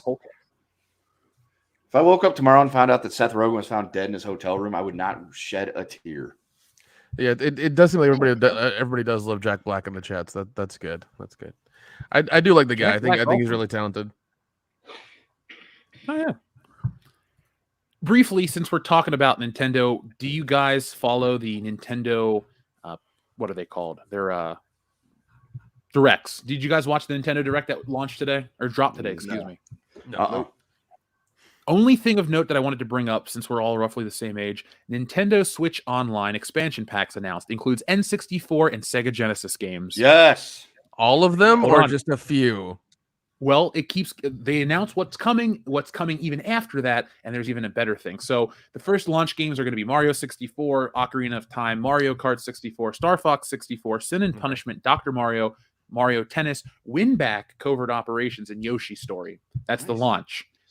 For Sega, Right. you got Sonic 2, Streets of Rage 2, Echo the Dolphin, Castlevania Bloodlines, Contra Hardcore, Dr. Robotnik's Mean Bean Machine, Golden Axe, Gunstar Heroes, MUSHA, Phantasy Star 4, Rystar, Shining Force, Shinobi 3, Return of the Ninja Master, and Strider. That was a Echo lot the of games. Dolphin. They're going to. Okay, sure. All right. Hey, that was a big deal back in the day. I mean, I never played Because it was a joke. That's why it was a fucking joke. It was a very popular game. No, it wasn't. It was a real deal, man. Lady lost her baby. You don't joke about that. Yeah, dude. What are you hating children all of a sudden? What's wrong with you? Yeah. Dolphin. Also, Folks, Kendo, if you're against infanticide, unlike Nick Utam, go ahead and put 1 in the chat. Damn. One in there first. You can tell Ken is Yeah. having a bad day. So he's coming in hot. Yeah. Well, you're the one that's wishing death on children. I'm not. yeah. I those words. I never said those words. Never said those words. Could you say those so you can Yeah, be accused of saying them? Sure. Yeah. Right. Okay. Ready? I hate children. There. Whoa, whoa, whoa, whoa, whoa. Okay. And it's one thing to make that leap from just disliking children to wanting them to die. I mean, I don't know how you made that jump, but You a sick motherfucker. yeah, All right, dude. yeah. Kids ever fucking do to take those you? hits. I'll take those hits. It's fine. It's fine. I don't think we can be friends anymore. Yeah, dude, that's just fucking Do cruel. I do I need to leave the podcast, Jeff? Is what I need to do? Do I need to leave it? Is it over now? I mean, we might No, I have just to have wanted that everyone to see your conversation. new icon. There you go. Oh, thanks, buddy. Thanks. Kendo, last thing about this Nintendo thing, and I'll move on. A couple more games that they announced were interesting. Hold on, I clicked away from the fucking tab. That are coming up after that will be Banjo-Kazooie, which is rare. Now, here's why I bring this up. They said they'll get more titles like Banjo-Kazooie. Banjo-Kazooie is a rare title. It is. Banjo-Kazooie's on Xbox. I think we're It going to is. get GoldenEye on this machine. Ooh, That's what that'd I'm be waiting awesome. for. I'm waiting for GoldenEye online multiplayer. That's what I'm really waiting for. Well, if it shows up on this, you'll get it because they announced that games will have local and online multiplayer for certain games. Yeah. Once that happens and I see that headline, then I'll be happy. Then I'll turn on my Switch again after like 2 years. Dude, Well, you're missing let me out. tell you, if you haven't turned your Like Switch it's off collecting in 2 dust years. right now. That's because you just don't understand good games, because there's plenty of awesome games on there. And for the low price of $3.99 a month, you can get the online shit. You can get all the Nintendo and Super Nintendo stuff they got going on. And there's some fun shit to play on that. Well, Kendo, let me share you what I consider the icing on the cake, because you will be able to purchase very soon both Sega Genesis and N64 controllers for your Switch. Hey, that's kind of cool. It is, because N64 controllers suck dick, and Well, the fact listen that you to can play the these games enthusiasm in on his these voice. controllers. He's so excited. So excited. You just can't stand it. Dude, they're gonna make GoldenEye. They're gonna put it out, and it's gonna be channel mandate. We all get together and play GoldenEye. Well, okay. All right. Yes, this is all great. Once it happens, then I'll believe it. Once it happens, because we've been honeydicked for too goddamn long now, Jeff. Yeah, Once it now happens, who's then I being will the believe it. cynical one that had a bad day? I mean, talking about here's a picture Goldeneye. of it right here. We don't do rumors and innuendo on this No. channel.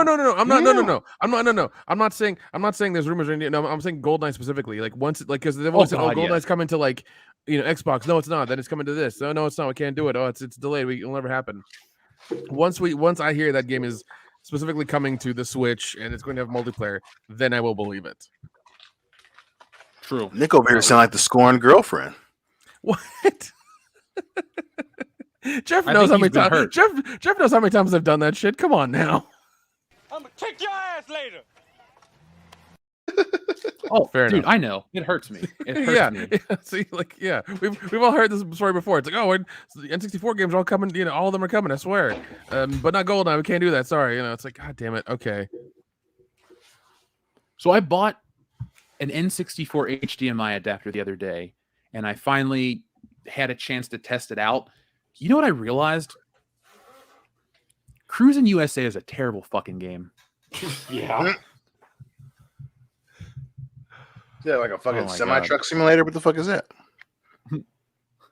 No, it's just like any of those Power other Walk like racing Simulator. across the countryside type games, like like Rush and Daytona USA, except for that one's kind of more on a track, but you know what I mean. Yeah, I remember playing the arcade version of Cruising USA. I remember that. Well, I don't want to ever play it again because I beat the entire game in one sitting. So I'm done with it. So let me pull up a nice image on screen of a terrible thing that's about to happen. Guys, we are witnessing the end of James Bond. Not in a good way, like, oh, hey, it's the logical conclusion. It's like every day there's a new way to put your foot in your mouth, and I think we've reached the point of no return with James Bond. When I saw this headline, not only did I do a double take, triple take, I couldn't stop, I couldn't believe what I was seeing because nobody talks like this. Nobody that's going to promote a movie is going to call into question your franchise history in this way. So let me just stop leading into it and say James Bond was basically a rapist in the early film, says No Time to Die director Cary Fukunaga. Is rapist a word you would use to describe James Bond, guys? No. Not offhand, no. Yeah. I've watched all those Bond films. I don't know what to say. So let's just read into it. You guys ready to read this story and talk about it? Because this is Twilight Zone level shit, guys. This is... Yeah, it is. All right, so the director of No Time to Die, the 25th James Bond film, has said that Sean Connery's version of the character was basically a rapist. Speaking to The Hollywood Reporter, Cary Fukunaga appeared to refer to the scene in 1965's Thunderball, which Connery's Bond forcibly kisses a nurse, played by Molly Peters, who has spurned his advances. In a later scene, Bond suggests he will keep quiet about information that could cost her job if she sleeps with him. I suppose my silence could have a price, he says. So, Cary Fukunaga has issue with that. And he says, one scene in Goldfinger features Connery's Bond apparently forcing himself on Honor's is it Thunderball or Goldfinger, where basically Sean Connery's character rapes a woman, said Fukunaga. She's like, no. And he's like, yes. That wouldn't fly today. So that's his quote so far. Okay. What do you guys take away from this? He doesn't even know which fucking movie it's in. Correct. That's what drove me crazy. And again, I'm not saying that's still that specific type of character flies without any resistance today. And yes, the movie is clearly made in the fucking 60s. That all being said, to jump to that, he clearly had an ulterior motive, and this dude clearly, I don't know what he thinks. Like you said, he clearly isn't very intelligent, because it's like, oh yeah, the movie that you came in to clean up, quote unquote, at the last minute is already over fucking budget. It's fucking in the gutters. It's on the goddamn roof. It's getting the shit beat out of it by George St. Pierre, and they need it to do well. So you shitting in some weird attempt to try and bolster your movie while saying that everything it's based on is the result of a rapist is just, it's incredible. It's fucking incredible. And this dude, I just, you know, this is very similar to the shit that Brie Larson pulled. You know, this need to be a part of something that fails so you can use the failure to prove how much of a fucking success you are. It's just weird. It's so weird, you know, and it's, you know, this dude is clearly, you know, and I fucking hate the phrase, but this dude is white knighting as hard as he fucking can right now. And it's so fucking ridiculous. So ridiculous. It is. I can't believe that your movie is out in 2 weeks. And this is the story. This is what you want to put out there. Because this is what I think he's trying to do, no matter how dumb it is. He's trying to look progressive. He's trying to sell you that his Bond movie is nothing like this.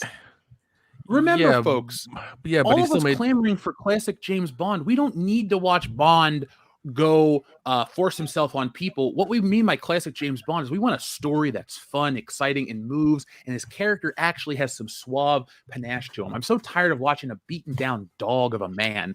Nobody wants to. You can't get behind a loser. This isn't Rocky where it's endearing. We're watching a great guy on the decline. It was never meant to be seen. You don't need to see James Bond's human moments. That's what killed the character. By opening him up and trying to make him, I don't know, appeal to women on an emotional level. Also, having an actor who doesn't like to play James Bond. I don't understand, you know, where Barbara Broccoli and Michael G. Wilson's head are at. You need to make so much money to make this movie a success, and it's just bad decision after bad decision after bad decision. And now you're bringing the hard R word into James Bond. You're going to fucking kill the character. You're not going to be able to do shit with James Bond. And is that part of the job? This is the shit. If you're trying to socially engineer and kill James Bond, do this shit after the movie. You shouldn't do it in general, ever. But like, what are you doing, Carrie? All you're doing is turning off everybody. Because I was at the movie last night, and I even said to Jesse, I think it's time to get the James Bond tickets. I'm ready. You know, checked out the new theater. Everything was fun. I'm going to see this because it's James Bond, but fuck you, dude. Like, this is it. I hope you kill the character, because never again will I support Bond in the way I used to. Like, oh my God, James Bond, it's so cool. I don't need to buy the next game. I don't need this. I don't need that. I didn't pick up those stupid Big Chief Studios Goldfinger dolls. So clearly I have a line on what I'll spend for James Bond. I'm pissed. If it's not feminism in James Bond, now he's a fucking rapist. Like, every week they're coming up with a new way to make your favorite fictional character come off as, you know, as shitty as any of these real people. And guess what? James Bond ain't real. Sean Connery just fucking died, and you want to pull this shit too? This is the first Bond movie post Connery, the OG cinematic James Bond, not Barry Nelson, who played him on TV in 1956. This is the fucking man, Sean Connery, and goddamn it, this is how our instead of having a movie that says in memory of Sean Connery, this is it. This is the legacy. Oh, he was a rapist. Fuck you, dude. Fuck you and your weak bullshit. I hope your movie makes nothing. Well, I mean, with this article coming out 2 weeks beforehand, I'm pretty sure more people are going to be prone to not watch it now. And yeah, once again, it's a fictional character, fictional spy, a fictional world that everybody kind of loved because those movies were escapism. They were good, they were fun, they were a good time. That's all they were. To put a lot of cultural stuff on him and real world things on him is dumb and doesn't make sense. And also, like, what you were saying about having a broken James Bond. That's why I don't really like the Daniel Craig movies, because they've opened him up. They've made it. They keep trying to change him every movie, it seems like, and do more and more to him and like show you more of the character. It's like, no, just show us what he always does, where he's on a mission, beats up the bad guy, you know, sleeps with the women, has a good, you know, goes to the party, you know, has the gadgets, saves the day. That's all we fucking want. That's all we want. Doing this other complicated, complex character bullshit doesn't mean anything, and just makes it, you know, more of a pain in the ass to watch. It's just it's entirely dumb, and I'm just I will not watch. I will probably not watch this the first weekend unless Jeff wants us to, so we can review it. Other than that, I'm leaving this alone. I really am. I don't care.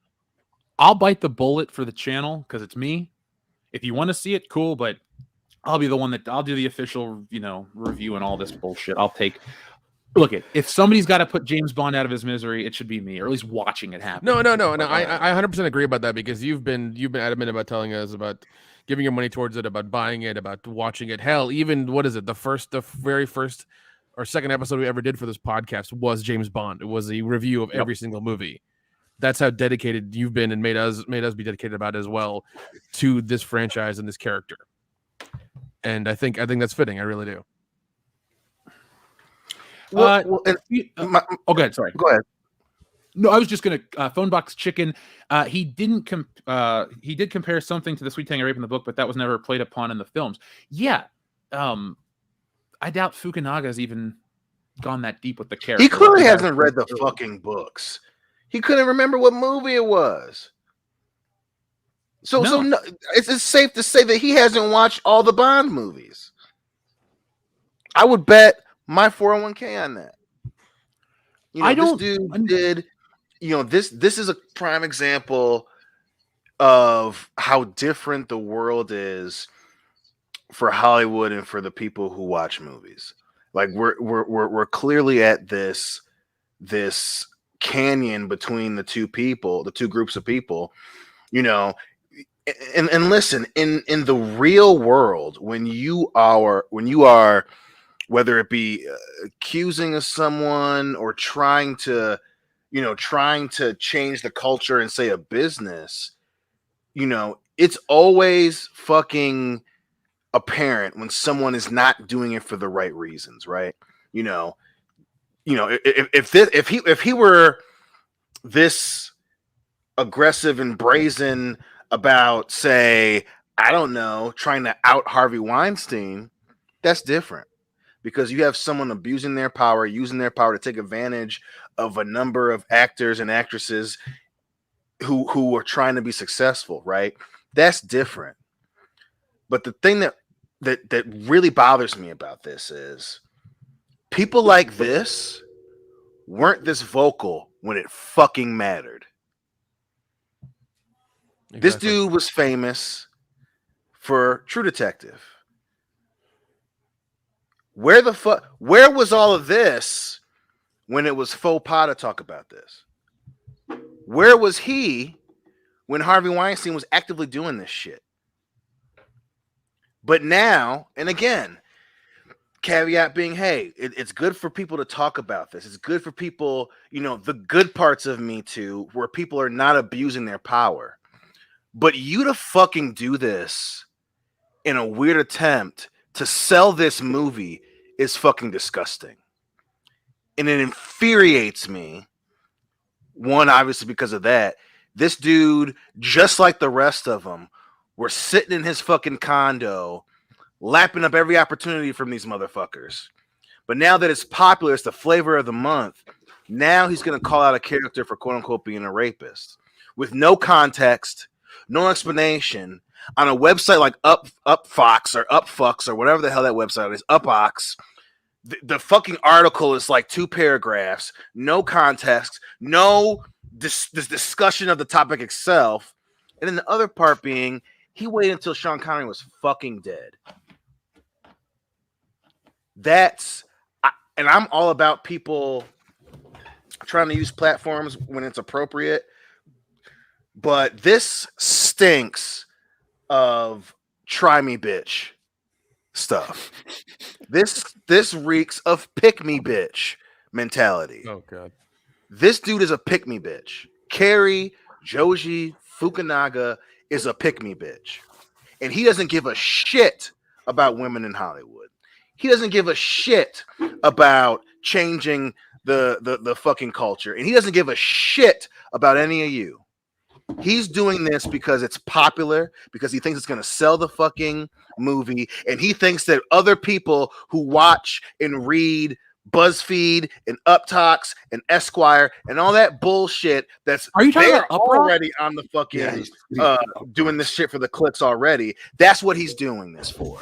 And it's disgusting. And again, I hate, when people talk about, well, if I saw that dude, I'd punch him in the face.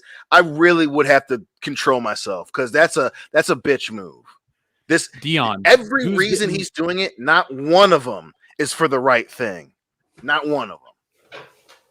Who's getting Who's getting it harder, or who's getting hit harder, Zack Snyder or Cary Joji Fukunaga? Ooh, I mean, as far as September 23rd, it's Cary right now. It's Cary Fukunaga's ass, because and again, obviously for us, everything comes back to movies and wrestling and all this shit. But this is another prime example of when The Rock's cutting that promo on John Cena. Real men can see through bullshit, and this is bullshit. He doesn't. And listen, I get, I get the need to do whatever you can to try and make this movie a topic of discussion, especially seeing it has to make almost $1 billion to even break even. I understand that, but you going for the low-hanging fruit without any fucking context. That's what's dangerous. This dude is no different than Amber Heard. Oh, we'll talk about her in a moment. Who weaponize this conversation for an ulterior motive. And that's what he's doing. And that's what makes it so bad. There's going to be a number of people because of this that either attempt to do the same thing or do something worse. Because, that old guy, the old version of the movie, yeah, he's a rapist. Imagine fucking Tom Brady trying to call Johnny Unitas a rapist. Imagine, every other business that has the founder is this, that, and the other thing, and with no context, someone who's high up in that business calling the founder or a trendsetter in that business a rapist, just with no context whatsoever, and you can't even recall the instance that you're referencing. Can I talk about That's a rapist dangerous that as gets fuck. away? That's so dangerous. It is. Well, you talk about danger. I was trying to add some levity as a joke, but let's talk about the double standards right now. Wonder Woman rapes that dude on screen for like weeks. Like, she takes control of his body and bangs him and takes him all over the country across state lines. She's a felon on multiple counts. But society doesn't pick that up because it's a fantasy movie. We don't have to worry about that. But we're going to analyze James Bond to the nth degree. All right, fine.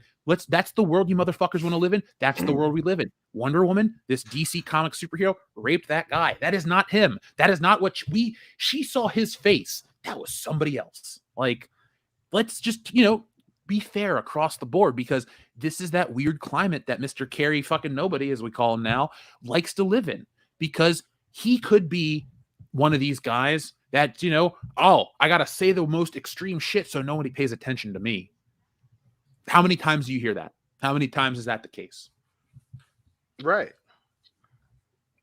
And it's and that movie came out fucking this year, or last year. That's a recent thing. And it's just, it's like, I just don't see the end game, but it's just the brazenness to try and weaponize that conversation when you can't even recall the movie that it's in. Oh, it's either GoldenEye or Thunderball. Like, it's important enough for you to bring it up and reference that it wouldn't fly today, but you don't know what fucking movie it is. And all you do is you're paraphrasing the scene with no fucking context. Which, again, context for people, and this isn't just people who love James Bond like myself or Jeff. Obviously, it's his favorite character of all time, But the context of the fucking scene is she's flirting with him the whole time, and he picks up on it because he's in this hospital, and then someone tries to fucking kill him. She sees him at the last fucking minute, and then he takes the opportunity because he's James Bond and he's a womanizer to seduce her. Yep, that's the context of the fucking scene. Yeah, exactly. And for him to throw that out there, particularly when everyone that's involved in that movie is fucking dead, that's irresponsible. I work in security. If I just levied shit out like that, I would lose my fucking job.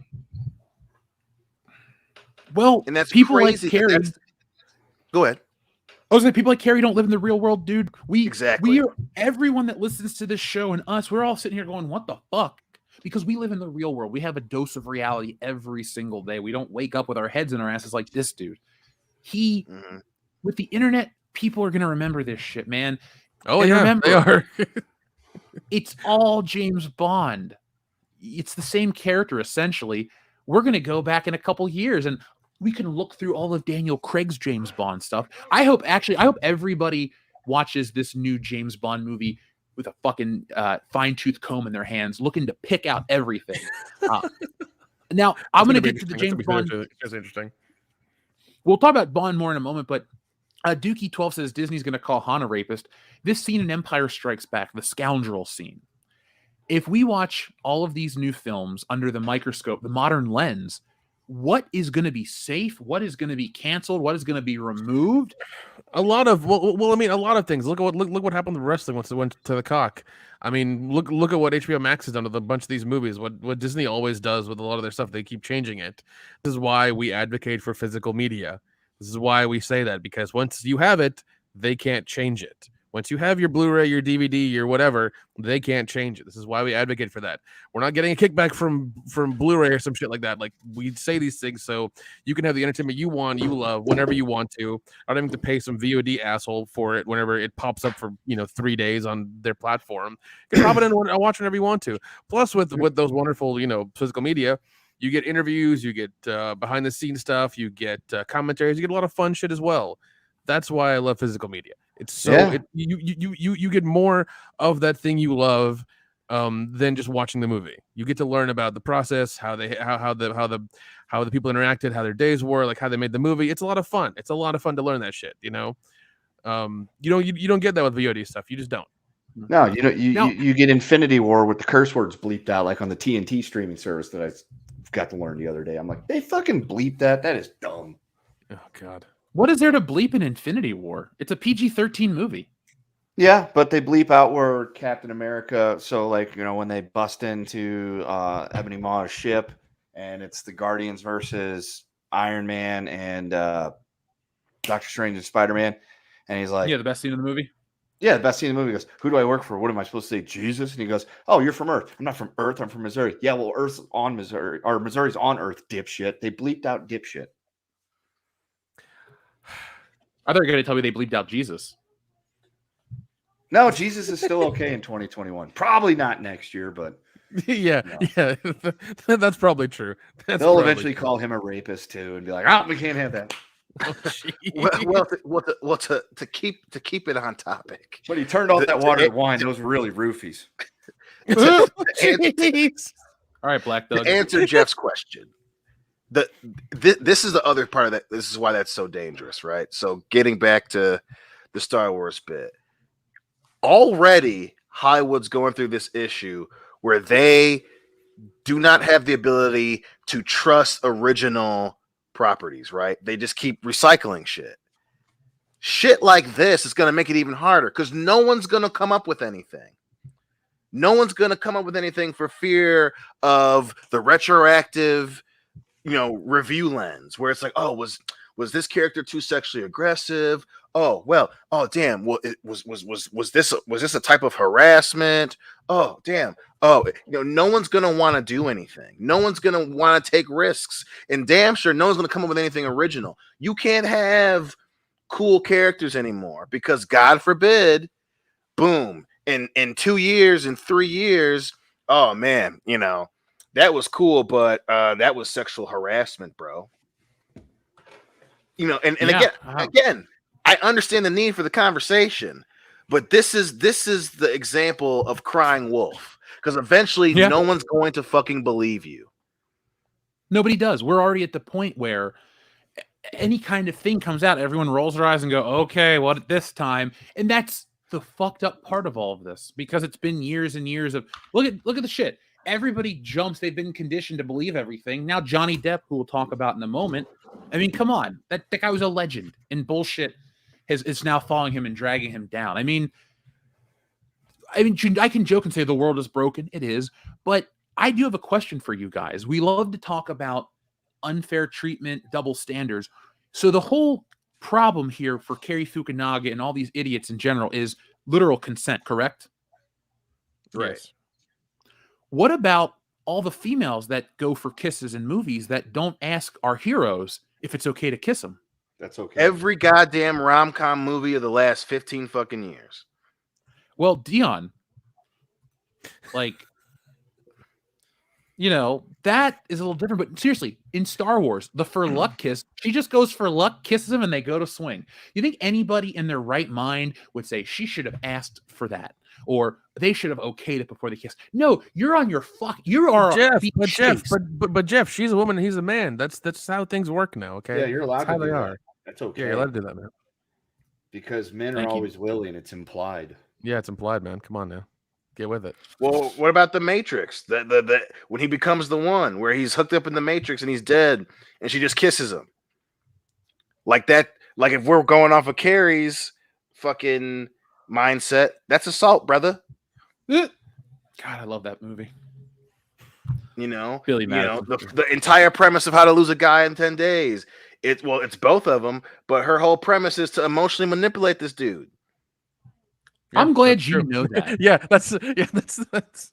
that's a good point. You know, that's fucking crazy.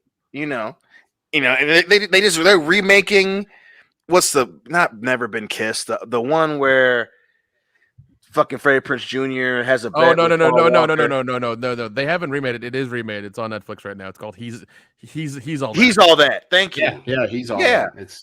It's got the kid from Cobra Kai in it. Oh Yeah. God! Johnny Lawrence? Yeah. I'm good. He's got more work.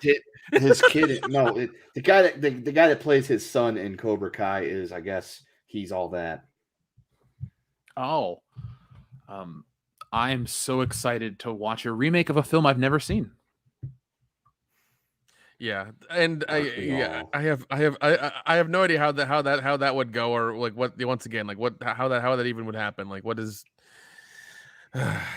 well, even then, didn't they remade the one with from what's his name? It's like what women want. They did what men want. Oh yeah. Yeah, that one. With what's her So name awesome. from Mel Proud Gibson. Mary. Empire or whatever. Yeah. I think it did huge numbers at the box office. People couldn't stop talking about it. Oh Yeah, yeah, I it know, did, yeah. I mean- it so much money. I have more copies of it than I do glitter, so I'm part of the problem. Sorry, guys. Sorry. You're the one keeping that movie alive, Jeff. What the fuck? Yeah, Look, well, he's got to have it would on think- every platform. Apparently. This ain't Beverly Hills Cop. So a lot of the listeners will tag me on social media because there's this Russian company who makes Axel Foley figures, like these little custom 1/18 Oh my god, scale dude, ones. everything's been tagged. Everything's been tagged multiple times. Okay, so I contacted the company. You know how Okay. much they want for that little guy? Oh god, how much? Probably too much. Okay, so this is me saying it. I buy toys all the fucking time and go, it's not that expensive. That's not that crazy. It's just a little plastic man. I'll spend $200 on it. No, they have outpriced me. That little fucking thing is $100. Really?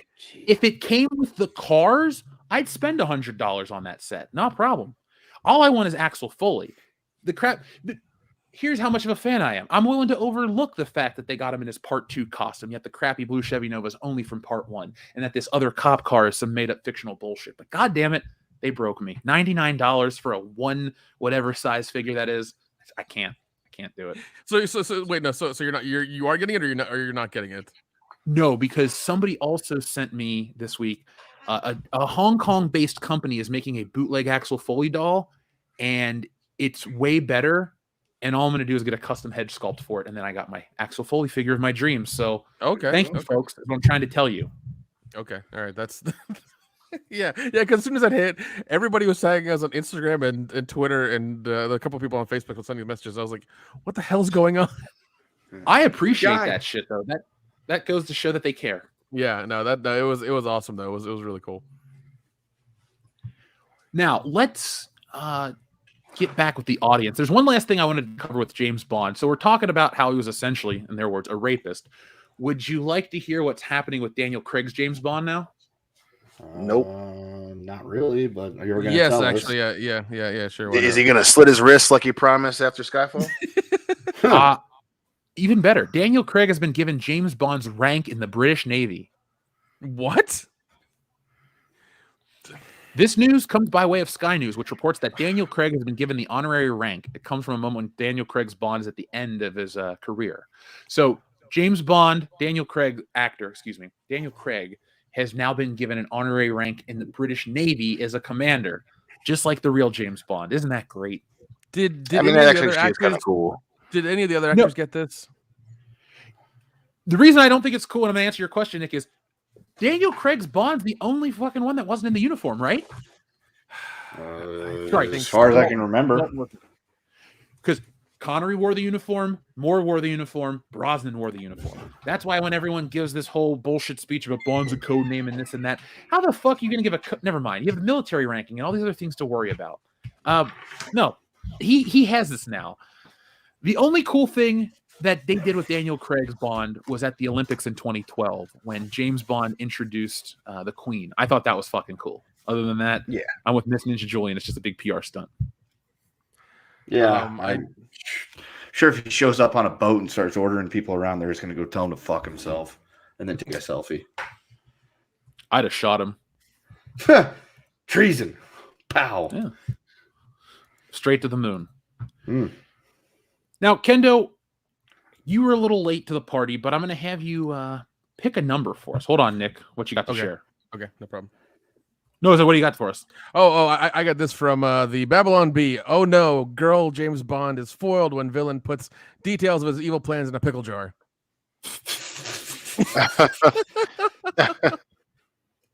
That's actually pretty good. I thought that'd be funny since we're getting a little serious there. But I love the comments because there's some people who thinks it's horribly sexist and blatantly misogynistic for them to make fun of this thing. And these are people who probably have a stick up their ass need to be surgically removed because this is fucking hilarious. I don't care who you are. But I just wanted to share that because, we got a little serious there for a moment. You need a moment of levity. I'm trying to think about how else you could foil the female James Bond. Folks in the chat, do your worst. Easy. I know. Easy. We're world class, baby. We know where to draw the line. There is none. Are you sure about that? I don't know. Let's get back to some dongle talk, shall we? Now, Kendo, I wanted you to pick a number, though. 12. Did you see that guy accidentally hit that moose with his car? No. Holy shit. Jamie, pull that video up. It's Mr. Flatnut to you.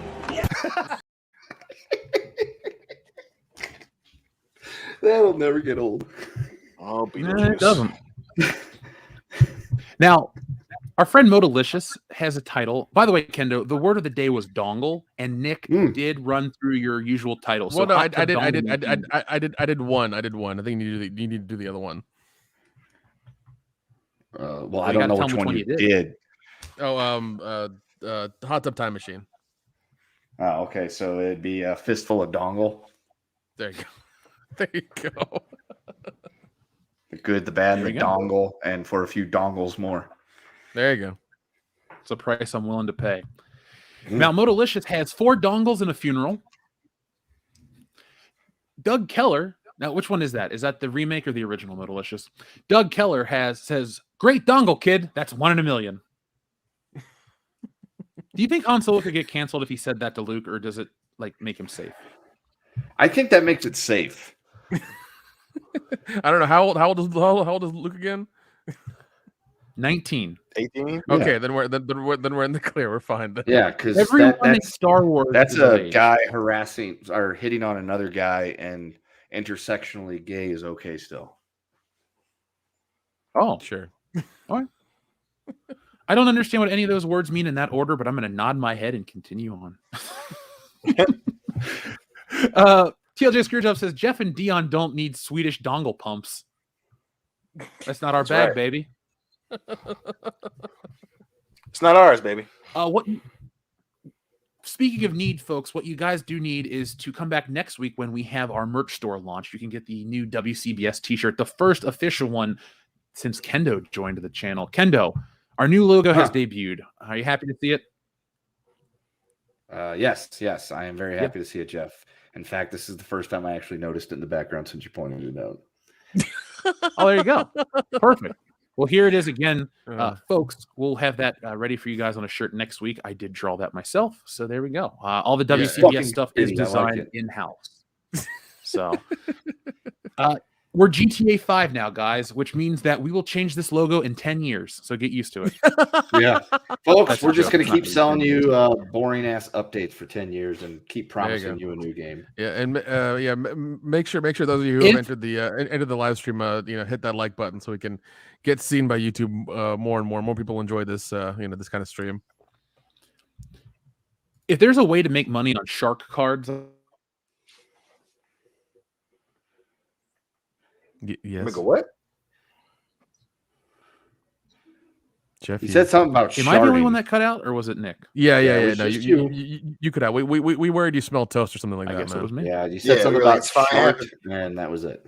Yeah. You said Are we back? You said yeah. You said Yeah. you You said hear us? shark, and then we didn't hear you for a second. Hello? Yeah, you're Uh-oh, here he's now. out. We hear you. Oh shit! Oh my God, they got him. They got him.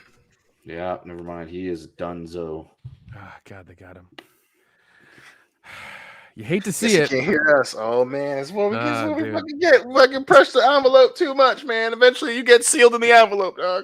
Yeah, Oh my that's God, how they they sealed the cancel us envelope. these days. That's how they're gonna start canceling. Why us did they these seal him in days. an envelope? That's they're got to be a gonna really come big and hit us. envelope, Dion. What's They're happening? gonna hit us one at a time on the interwebs. Oh, and now there he's we go. gone. They've gone. He's Oh shit. he's Oh, been shit, they got ethered with a rag, and he's being Oh, dragged God. down a flight of stairs. He got Gavin Newsom. I told him to be careful with that female Banjo. God damn it. Oh shit! They got him. They got him in the black van. So this episode's now the Jeff Hicks memorial episode. So every tell our favorite damn. Jeff story. There was Yeah, that one time that he did that thing. That was pretty good. We believed in him. We believed in him, and it's just so damn sad that Bond is what got him. Bond's what killed him. The thing that he loved the most, the thing that he believed in the hardest. It was Bond that killed him. I mean, I was thinking it was going to be Beverly Hills Cop that killed him, but apparently it was Bond. It's it's hard to believe. Well, I mean, Axel would never do that. Axel's a that's great true. friend, That's true. right? He would never do that. Yeah. But yeah, Axel I guess, wouldn't do that. Juice wouldn't do that. I mean, Bond apparently would. Well, I mean, the Juice probably would in a fit of rage. No, man, no. But he'd write a book about if he had done it, how he would do it. Right, but he wouldn't do it. Like hypothetically, if he saw He Jeff wouldn't do it. No. with his ex-wife, he definitely wouldn't do it. No, definitely. No. He'd think about it really definitely not hard, murder but he two wouldn't people. do it. He wouldn't do it. No, he wouldn't do it. He'd go home and write a book about it. Basically, is what he's how it would go. Yeah. Or it'd be really long blog post. Depending. Flew too close to the sun with Buffalo Jeff. That's what it was. Yeah, That's the Buffaloes got him. So what? Wait. Are you? Wait, oh, okay. I'm about to say, I was like, did you say he got murdered and he's turned into a raincoat now? Is that what you're saying? I mean, that's a tough episode of the show. Okay. Oh, jeez. He was gotten by the actual Buffalo Bills. Josh Allen threw a football at his head. And, Shit! damn, If it has to be through Josh Allen, he should be fine because Josh Allen can't hit shit. not this year. Right. Maybe that's what happened. Stephon Diggs was in Los Angeles and he was just so pissed about the last couple of weeks. In a fit of rage, he just killed Jeff. Right now, he's got Devin Singletary on the phone trying to help him. Hey, man, we got to hide a body, a big one.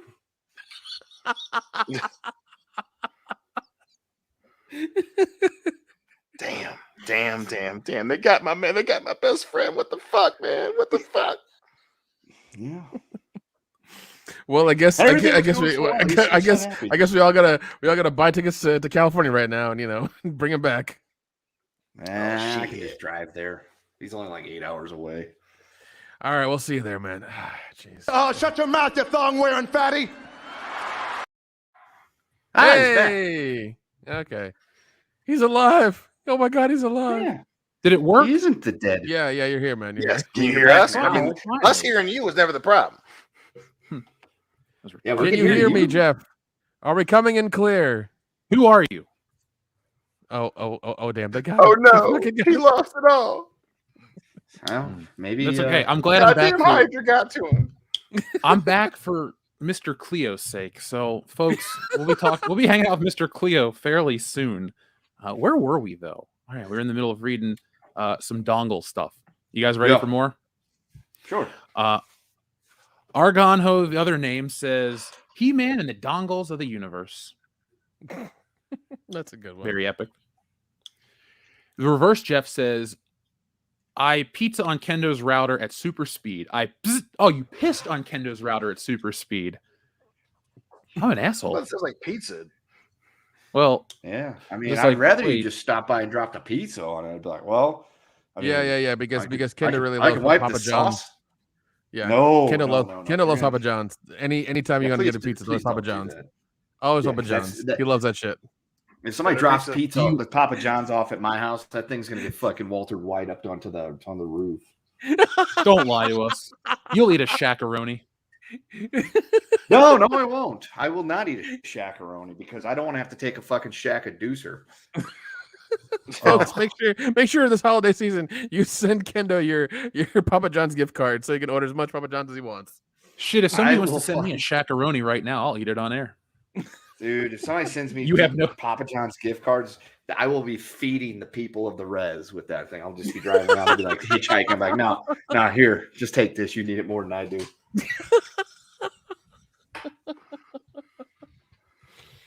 Oh man, and yeah, about to say If it were me or Jeff, they'd be hesitant. that's very true. Our original owner said not to do this.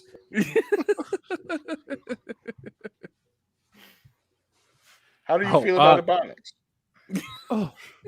It's the most important language ever. Doug Keller. You ain't getting no says, goddamn pizza. Papa John's, better pizza, bitch. Dude, the Shaq commercial. I hate it so much. You don't fool anybody, you giant motherfucker. Doug Keller. You're one to talk, goddammit. I am one to talk. If I put on it's like if I put on a mop and act like it was a wig and a fucking Hulk Hogan mustache, you're still gonna know it's me. I don't know. That's a pretty good disguise. I think we need to make that happen. It's a pretty good disguise, honestly. Yeah. I think we should make Jeff do that and just go to places in Cincinnati, like Loudy's house, and just try to like deliver him a pizza. That'd be funny. Like, Jeff, is that you? No, man, it's not me. It's I'm from Buffalo. I'm from Buffalo. Yeah, I'm Shaquille O'Neal. I mean, you don't look at this photo right here of Shaq and go to yourself, who is this man? Like, you've never once been fooled by this commercial?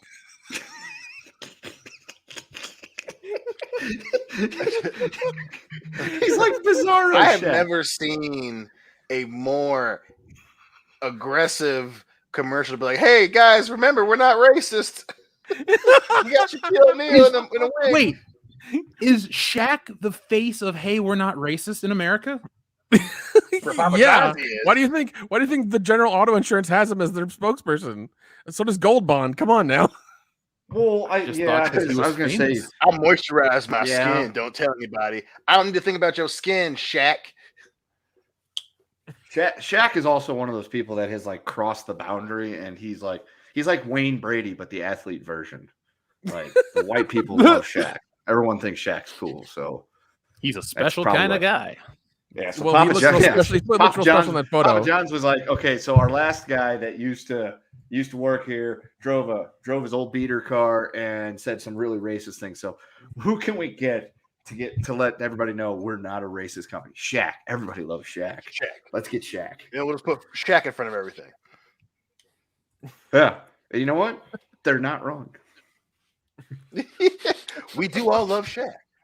Yeah, that's true. Yeah. That's true. But Even though apparently, not a single fucking one of us would believe that he goes to a fucking random Papa John's restaurant to order a pizza. That doesn't Hold on, happen. I mean, I honestly could buy I would that. believe that.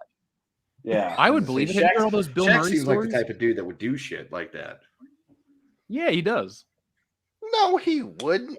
That's like believing that Shaq has the general insurance. No, that motherfucker is rich as fuck. He doesn't go to pick up pizza. All right? He's like, yo, I don't care about delivery fees. Come drop it off at the mansion. I'm too busy putting I don't gold give a bond fuck. on. Kobe still a bitch. Go Lakers. I got three Ah, bitches well. putting Gold Bond on me right now. All right. Don't It touch does look the like a Go homeless Bond. guy. Go Bond bought that Lamborghini. It's a specialized Lamborghini because I'm so big. I'm Shaq. Do you think he still shit talks Kobe? I mean, probably In not his now. In his sleep. Not now. Yeah, he's like, Totally. Kobe's always so No. good. He does it all the time. All the time. Yeah, fuck you, Kobe. Who's still Now- alive? Oh shit. Oh, Oh, let's damn. pick up some. God damn, that just hurt. Yeah, I know. I need a second. Okay, I've had You my need a moment. second, Thank Kobe. you. All right, R.I.P. I almost said R.I.P. LeBron. That's how my brain works. No, his acting career. After Space Jam 2. Yeah. Yeah. What is that? I went to Spirit Halloween and they had those jerseys as costumes for Space Jam. I'm just like, nobody's buying this shit. Nobody wants this. Space Jam 2 in a microcosm is what it's like to grow up versus what it's like to grow up in our generation, like the first film to the second. Because the first film was funny and had some spirit, and yeah, it was a commercial cash grab, but they at least gave a shit and tried. Nowadays, they just kind of go, hey, this guy dressed up as Batman is just as good as Batman. And you're like, no, it's not.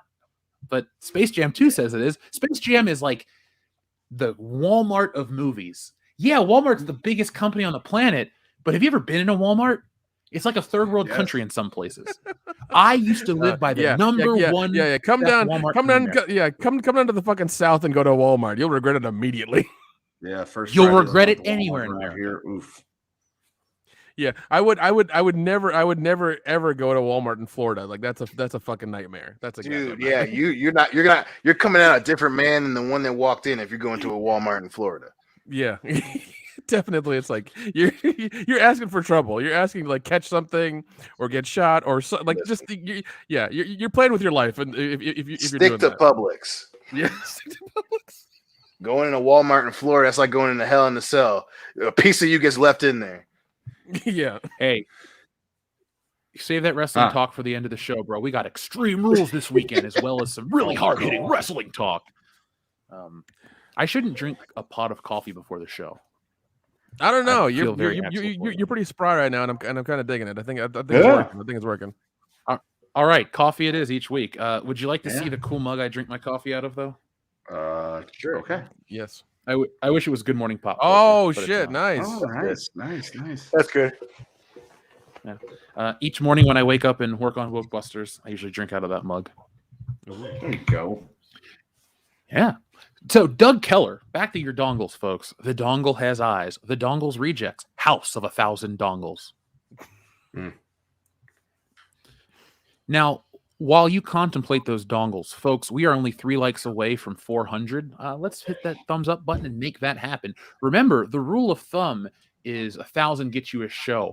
I will be out of town this weekend, but should return. I will return, obviously, but I will let you guys know on a GMPC. I'm going to move it away from a Monday, but I'll be able to make it happen sooner that way. Yeah. Don't you owe a few? I do. 6 more. Okay, 6 more. So. Andrew Clark says, Jeff, I emailed you a clip of that vision scene. Nick or Kendo, could you forward that email to me, please? So I can check it out. Okay. Modalicious, bless you. This is the one, Modalicious, that made me laugh way harder than I should. Dongle O'Gill and the Little People.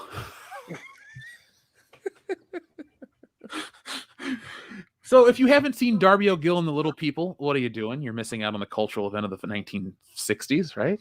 Or was it 50s? I don't know. They late 50s, early 60s run together. If it's after Back to the Future, but before Dr. No, I just don't care. Bird Up, thank you for your super chat. The dongle out of space. I feel like space is the only place a dongle can let loose. How do you guys feel about this one from Doug Keller? Freddie got dongled, a power bottom love story. Wow. Sounds just so progressive. I mean, yeah, it could be. I don't know. Albatross says, baby got dongle.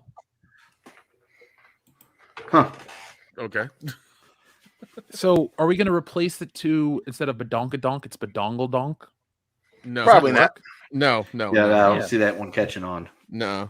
2004 called. No, thank you.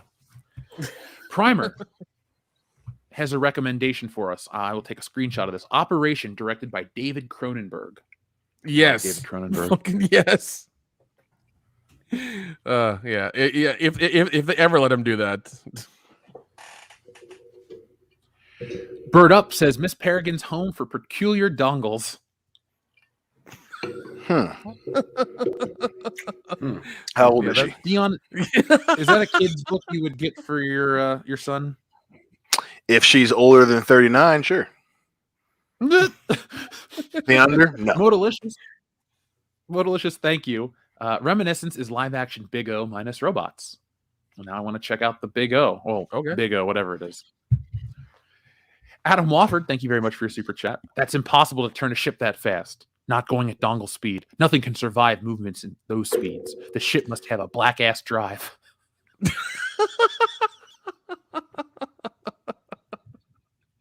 That's a good one. We'll read two more and then we'll move on. First up, Bird Up says how Stella got her dongle back. Right. I'm sure Whoopi Goldberg needs the work. That sounds really, really very, very 2021 and pretty progressive. Yeah.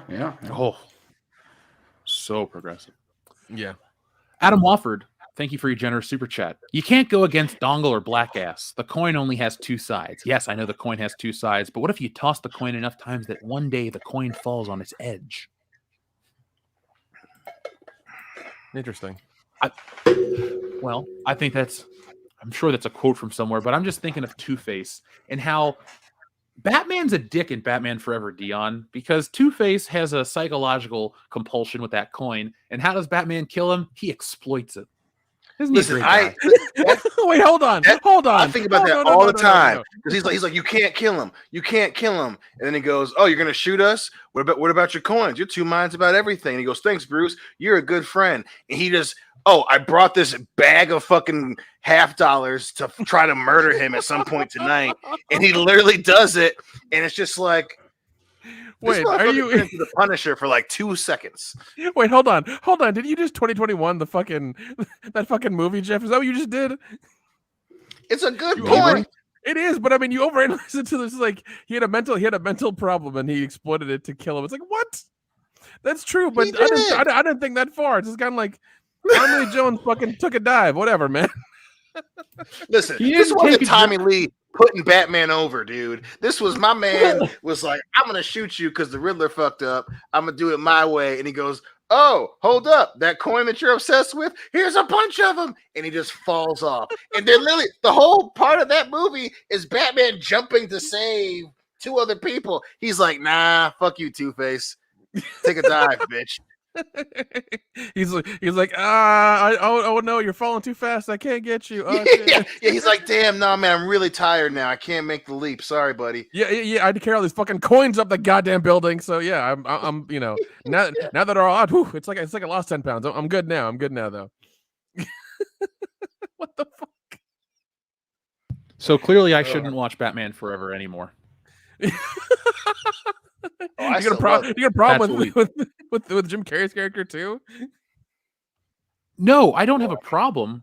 I actually learned a lot about it recently. It's actually he's well written, more so than we give it credit. Because if you pay attention to a lot of criticisms, one of the criticisms is that stupid haircut he has. How many times have we talked about that, Dion?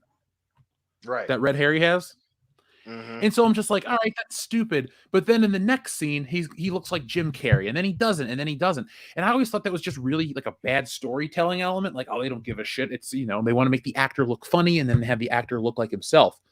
If you pay attention, like every dumb moment in that movie, no matter how dumb, they do address it in the writing. Not saying that's good, but it's like that stupid line about the mole and his wig and all that shit that they don't even talk about. If you watch the scene where Batman breaks into the fight at his party, Edward Nygma's party, excuse me.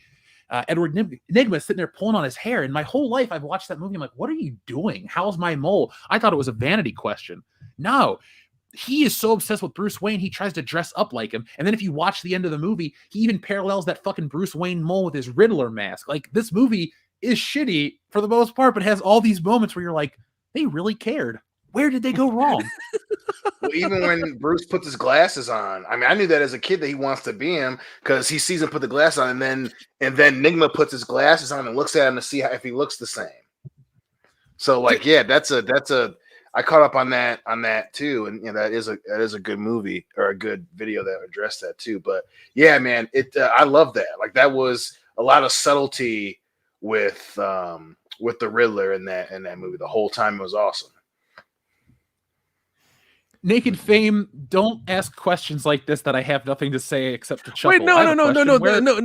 Wait, no. It's seen like a news segment on TV. It's seen in the movie. Yeah, somebody's like because like he's like defending. So no, he's trying to put a mobster in jail, and like they splash him with acid, and like Batman's trying to get the mobster to not pour the acid on Harvey Dent, but he misses it, and then like for some reason he has like the folder over half his face, and only half his face gets the acid, and like he becomes Two-Face. Yep. Like it's a weird, like it's a very quick scene that happens in like 10 seconds. You have to like watch it, but it's in the movie. It's like it's in the very first part of the movie. Right. Like clearly Schumacher didn't give a fuck. But yeah, that's weird. That like was Batman like running up to the courthouse like, sorry, I gotta save Harvey Dent, and he goes to throw the acid, and he's like, no. Everyone's like, what the fuck is Batman doing here? It's a weird thing because it's shown like an old TV, but you see like slow motion Batman, like you see the guy getting out of his seat, like in the public area, like watching the court case, and then you see Batman out of fucking nowhere, just like in full outfit in the courtroom, like trying to save.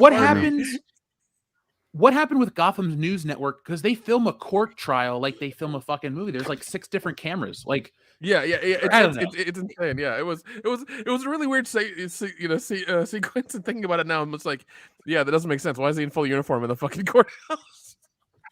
Yeah, because he wants to watch crime happen. Wait, hold on. Was he in full uniform, or am I just thinking about it? Yes, he dives over the fucking thing. Okay, all right, good. I was just like, yeah, maybe it was. Okay, all right, good. Hold on, let me look this up real quick. Origin, we'll look it up on air. Batman Forever, we'll watch it. If it's Two-Face origin in Hindi, why is that an option?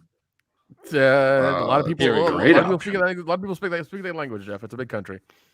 Yeah, but why is that like the third choice when you type in Two-Face origin? A lot of people speak the language, Jeff. It's a big country. Maybe that's like their favorite scene ever. Okay, here we go. Let's watch it. Yep, this is it. Yeah, I remember this. Yeah, see, there it is. Yep. Yeah, see, full outfit, out of nowhere, out of goddamn nowhere, and then like across the face. Now hold on a second. Batman grabbed his hand before.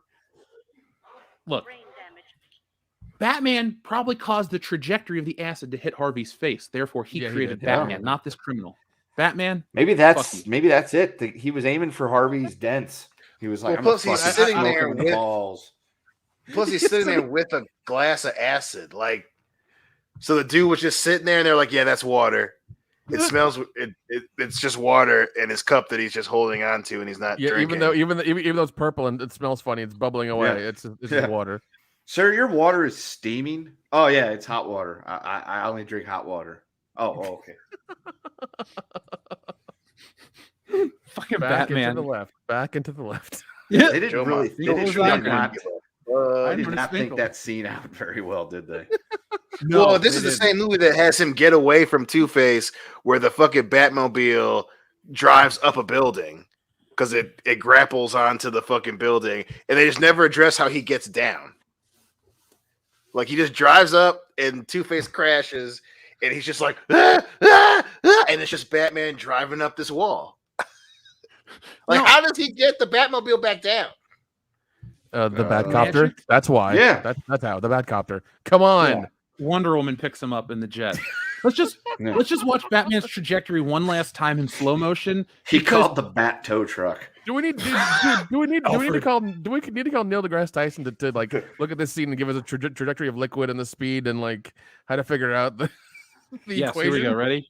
What kind of acid was it? Did they ever address that too? No, they didn't. They did. It's purple. It's purple. That's what we know. It's purple. It's special acid. Just special acid. It's mobster acid. That's what it is. See, looks like Kool-Aid. It's probably Kool-Aid.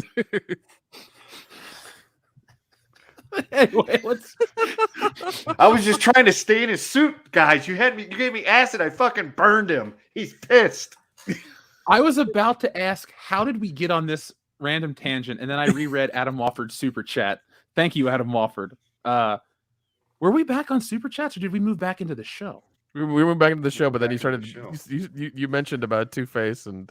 Oh God damn it! I'm lost. Let's just move on, shall we? Yeah. He's back in the news, guys. Johnny Depp. Have you been following? Well, obviously this is kind of stupid because we follow for the channel, but Johnny Depp. It's been a while since we've talked about him. Any new thoughts on the man's career? I mean, not in his career. I know he kind of had a statement in regards to cancel culture, but yeah, I mean, if anything, he needs to get back to work, and definitely, hopefully, he's learned a certain thing about, dating certain women. But other than that, I don't have any new thoughts. Yeah, well, I definitely, still definitely feel and say about him the same I have this whole time. He's a victim. Well, definitely vet those women you're wanting to sleep with or get with or be next to or whatever, just to make sure that they're not gonna cut your finger off and shit the bed. That's a true story, folks. We don't joke about that. A dingo ate the baby. That's actually a real thing. Amber shit the bed. Yeah.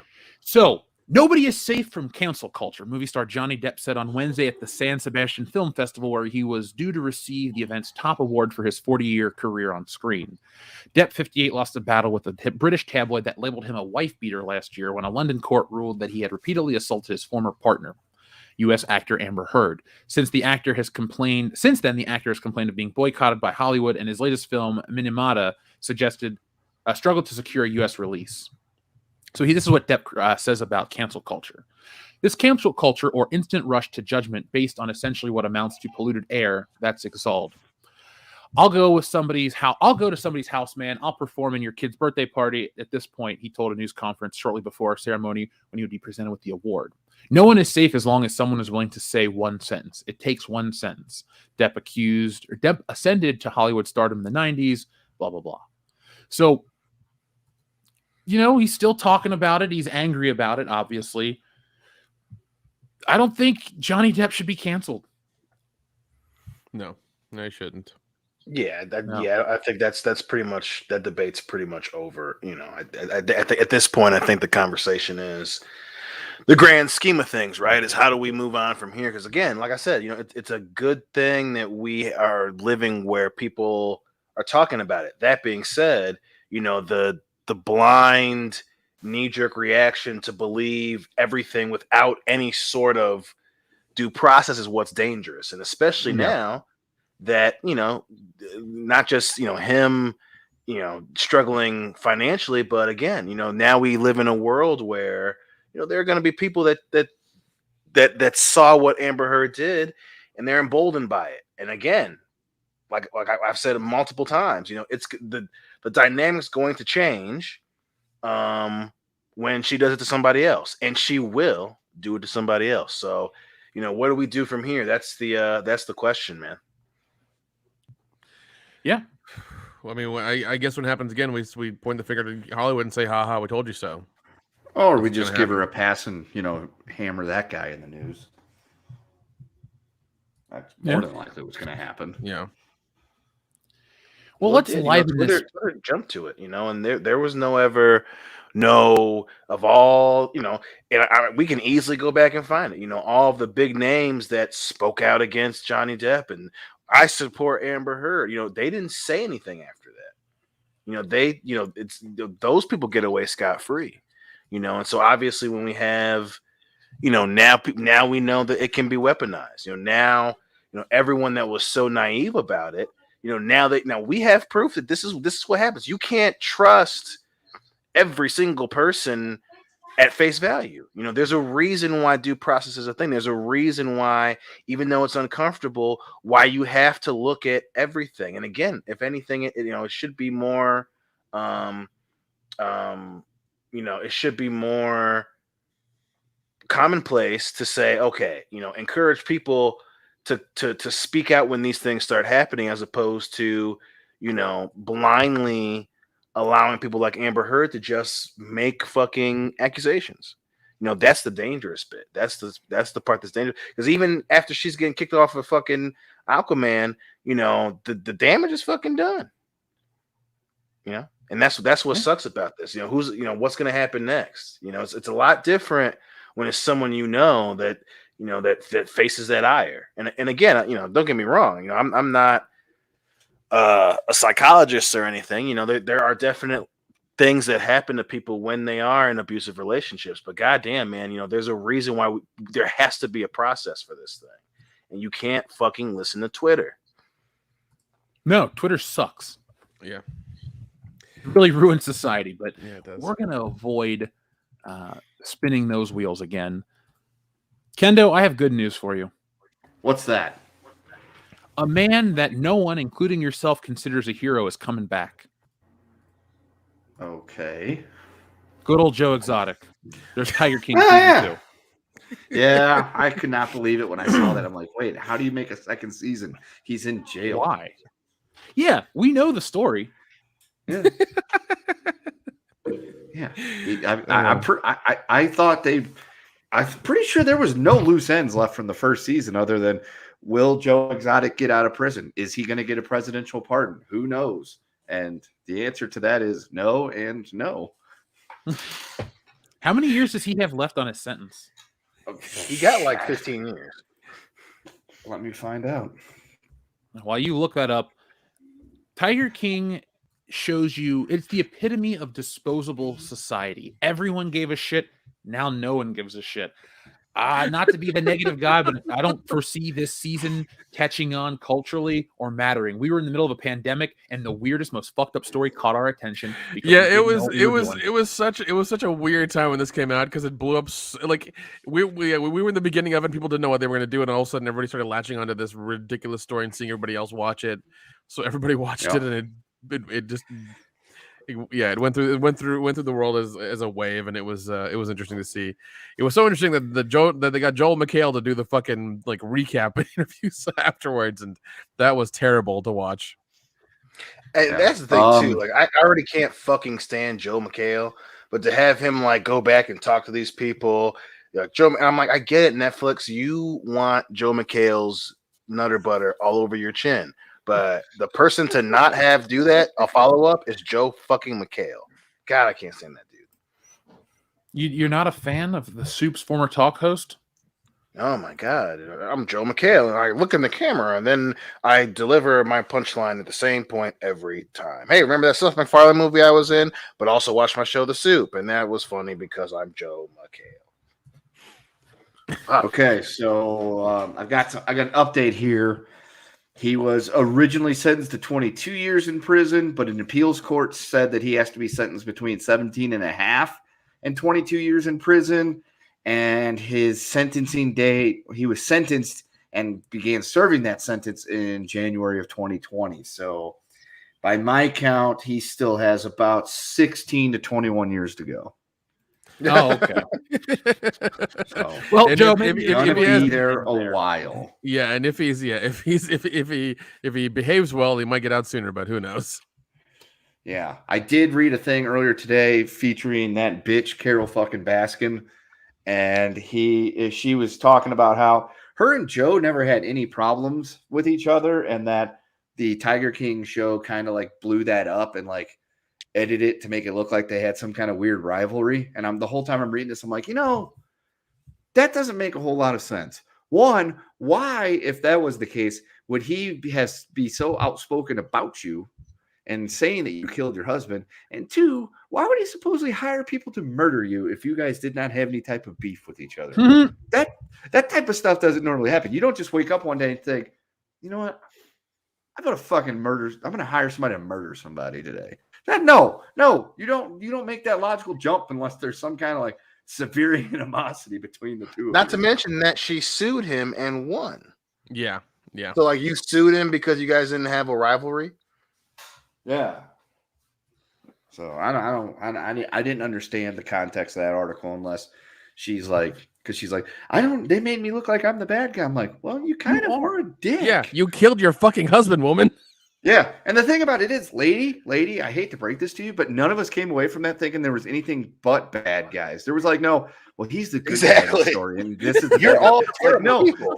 You are all horrible pieces. Yeah. Like that one guy in like South Carolina who was like grooming young women to be to make a harem out of them. That's what I'm guessing. That's what I'm guessing the sequel is going to be about. It's going to be about the other crazy ass people that were part of it. So that's what my guess is. But yeah, fucking Doc Martin or whatever his fucking name is. Yeah, that's the Predator. Like straight up. Yeah, he is. Yeah, because he wants a harem of women, and he was all giving them like boob implants. I'm just like, all right, man, whatever you want to do. To say you And guys, they're all his they're girlfriend. all terrible people. There's just different stratas of terrible. Like, Yeah. she was bad, but she probably wasn't as bad as that guy. Did she kill her ex-husband? Probably. But is that different than like creating a harem of young women? Yes, that is so not as high up on the list. And then, Well, then she gets gullible people to come work for her for free. Oh Right. yeah. She makes them sign tax forms or whatever, and it's like, oh, you're a volunteer. It's like, that's ingenious. Yeah. That's fucking genius. Yeah, that's Yeah, like Vince, she doesn't pay forcing any his wrestlers to work just for him, but calling them independent contractors. Yep. Well, we'll talk about wrestling in a moment. Sorry, I got distracted. Now, there's something else I wanted to bring up before we jump into Mr. Cleo. We're going to test that out. Guys, Star Wars was in the news. I'm going to spare everybody the conversation about fucking Marshall Lucas. We covered that here on the channel. Go check out the video. We made 2 this week. But there's a poll that says popularity of these Star Wars prequel characters are pretty low. Now, can you guess what Star Wars prequel character is hated the most? Jar Jar Binks. Jar Jar, clearly. Oh, I'm sorry. I am misspeaking. I meant to say Star Wars sequel character. Yeah, I was about to say. Let's do that again. Oh, no shit. Okay. Rose Tico. Oh yeah, probably Rose Tico. Yeah, I was gonna say that's a good choice. I was gonna say Admiral Dildo. Admiral Dildo, huh? Well, according to a new poll, they say that of the sequels, the worst character is Palpatine. I mean, it makes sense. I'm not surprised. I mean, Followed by Snoke. They made him shitty. Yeah. yes. We get honey dick by Snoke real hard. So yeah. Yeah. This is the part I wanted to bring to your attention. Followed by Luke Skywalker. Huh. What? Yeah, they betrayed the character. I get it. Yeah, they made him a shitty character. I would say, yeah, he was a terrible Okay. character in the sequels because of how fucked up they made him. Betrayed the law, asshole. And then we have Finn, Poe, BB-8, and finally Rey. I love it. I absolutely love it. I just can't wait. Years are gonna go on a little bit more, and you're gonna see Disney turn on this. You're gonna see Disney turn on this sequel trilogy. You're gonna see them throw Rian Johnson under the bus. You're gonna see, J.J. Abrams, where there was that weird some channel was showing like J.J. Abrams movies because I guess I can't wait. The oh my god, the hubris. The pure confidence. I wish that I could be as confident as Lucasfilm was with how they were certain that these movies were going to be successful. And I love it. I love it now that we're seeing these lists. I love it now that even the contingent that was trying to defend them, they went on Twitter and threw the sequels under the bus because they're like, hashtag Finn deserved better. Like, oh no, bitch, when we were saying this earlier, we were all wrong and racist and sexist and assholes. But now you understand. You saw the same movie poster I did in China, didn't you, bitch? Yeah, you did. Yeah, you did. But now it's the list of there. This is the worst part of Star Wars. We tried to tell you, and I fucking love the tears. I'm enjoying every fucking second of it. I really, really am. I'm enjoying the name Rose Quifo from WTF Viewer. Thank you. She's that character was shit, and they made her look like crap because I remember seeing her at the red carpet or whatever. I was like, damn, she's hot. She's she's good looking. Yeah, they made her look awful. They made her look awful. I was like, God, man. Well, again, listen, I'm still not interested. Her physical appearance, I was like, whatever. They're trying to make it, I guess, hey, they're in a war and they're doing this, whatever. But they wrote her so poorly. When they were called out for writing her so poorly, they doubled down, and then they diminished her role in the sequel. Mm-hmm. Yeah. You can't write comedy that good. You can't write a studio with egg on his face in a skit better than how it happened in real life. Not just that. You had Star Destroyers chasing these ships until their fuel ran out, and then like they would fire on them. When the Star Destroyers could like light speed jump in front of them, turn around and fucking kill them. It's like, why are you chasing them when you have this ability? The fuck My is wrong question with is you? this: back to the poor writing. What character in the Star Wars sequels is actually written well?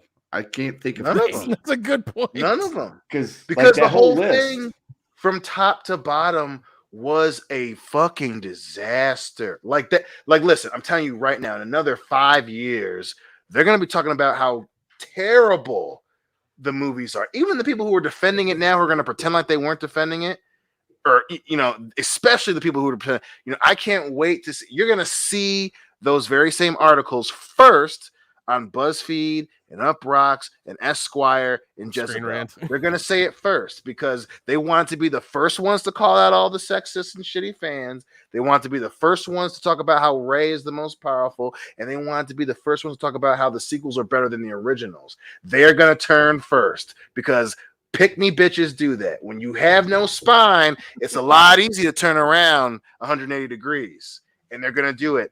It's, oh my God, I can't fucking wait. I can't. We should actually tweet at like Jezebel, because it was like, listen, we know what you're going to write in 5 years. Make sure you save this tweet, bitch, because you guys are puppets on a string. Puppets on a fucking string.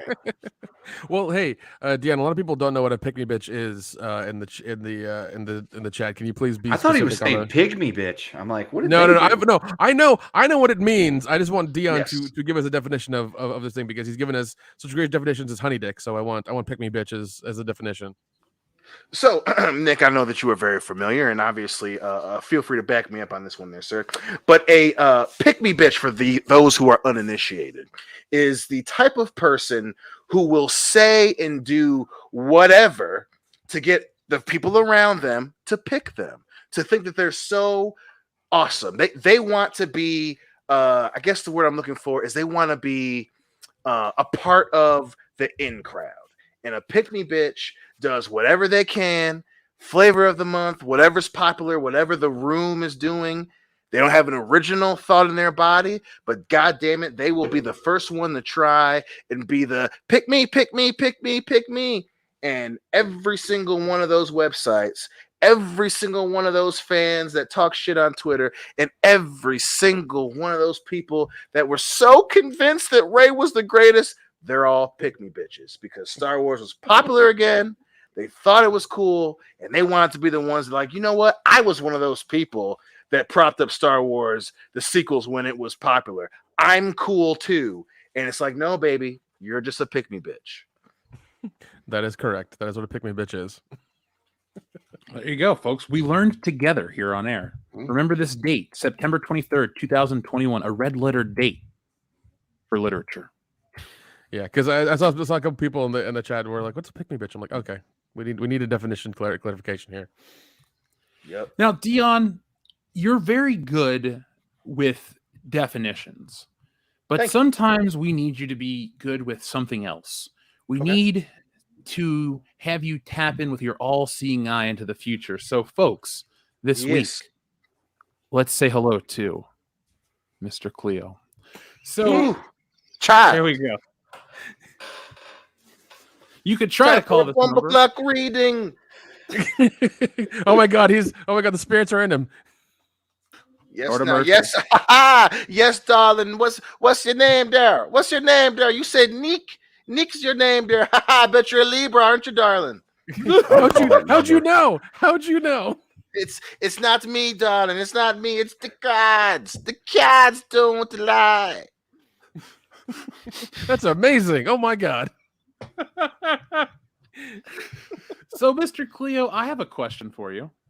Ask me now, child. Are there any life lessons we can learn from O.J. Simpson in 2021?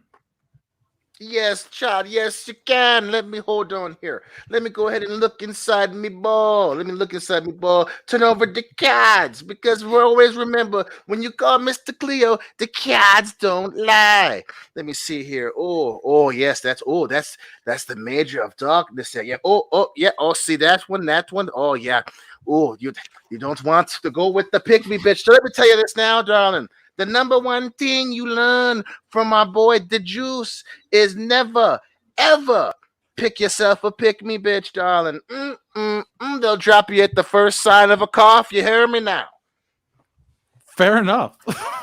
Thank you, Mr. Cleo, for your life advice. I feel so much more enriched. Yes. Call me now. Now, while the audience can't call just yet, Kendo, I feel like we should take advantage of Mr. Cleo's all-seeing eye. What would you like to ask Mr. Cleo? Yes, Mr. Cleo. This is Kendo here. I have a question. Yes, So I have it on good authority that a certain Lucasfilm executive will be fired this week. Should I bet my hedge on that? Oh, that's a tough one, darling. That's a tough one. I had to reach real back deep down far and tell the cards, because always remember what, boys? The cards don't lie. Yes, if I'm following up on the other world sources, it's going to happen real soon. Awesome. Hedge bet. Coming now. Nick, would you like to take advantage of Mr. Cleo in a completely YouTube appropriate way? Yeah, of course, definitely. Let's see here. Don't hesitate, darling. Don't be too shy. Come on and talk to Mr. Cleo. I got you, darling. How much money is No Time to Die gonna make? Oh, that's a good one, darling. That's a good one. I got to reshuffle the deck on that one, darling. Yes. Let me see. That's a bad card. That's a bad card, darling. Let me ask you something there, child. Are you by chance from a southern state? Yes, I am actually. Really, your state is you're from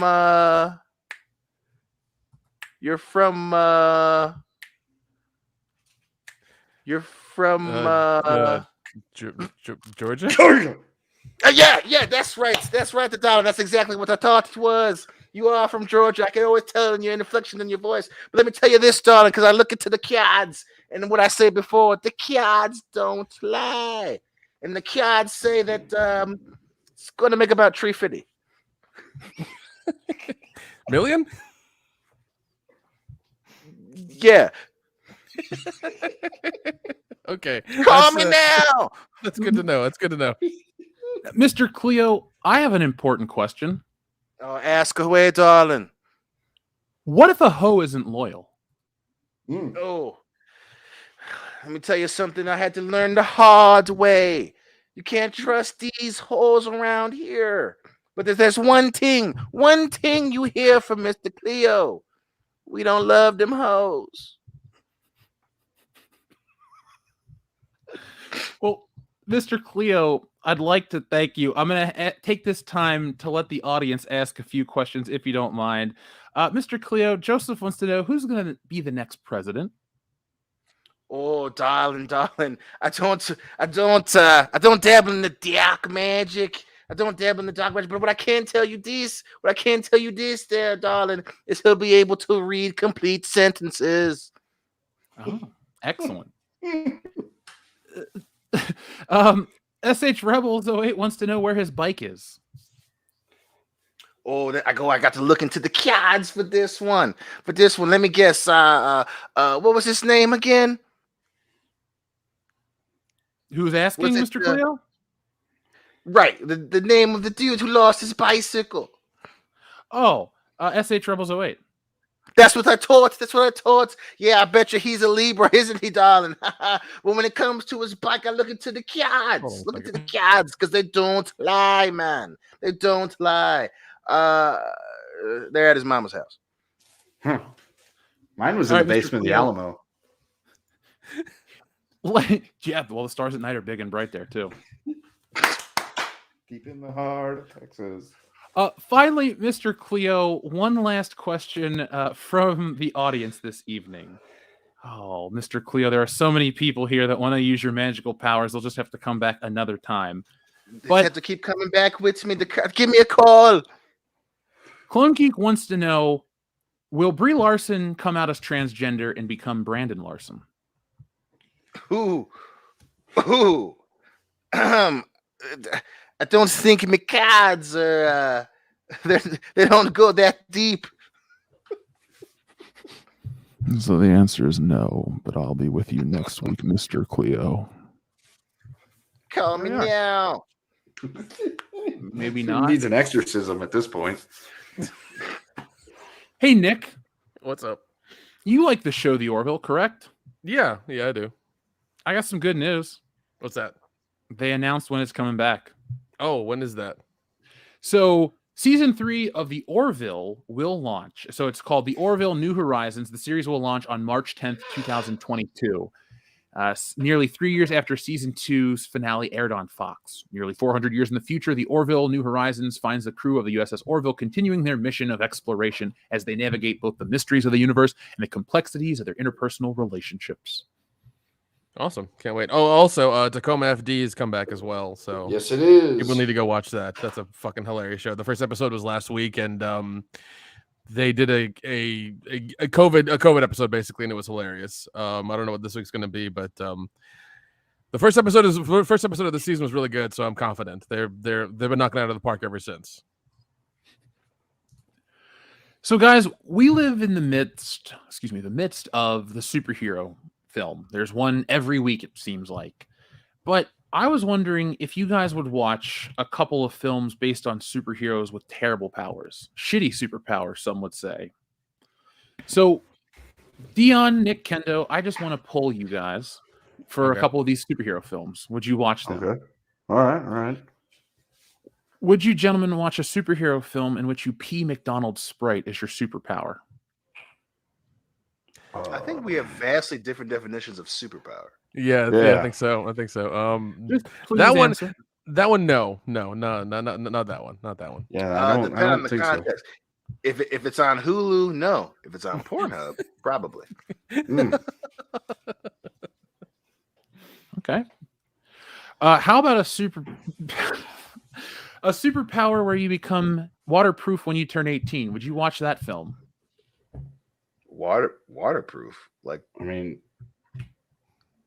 aren't yes? people technically already waterproof? Because, like, skin? You know, so you can get wet and it like doesn't absorb into your body or go through you. So, fairly certain skin's already waterproof. Would a subplot of the show be that his girlfriend's a squirter or something?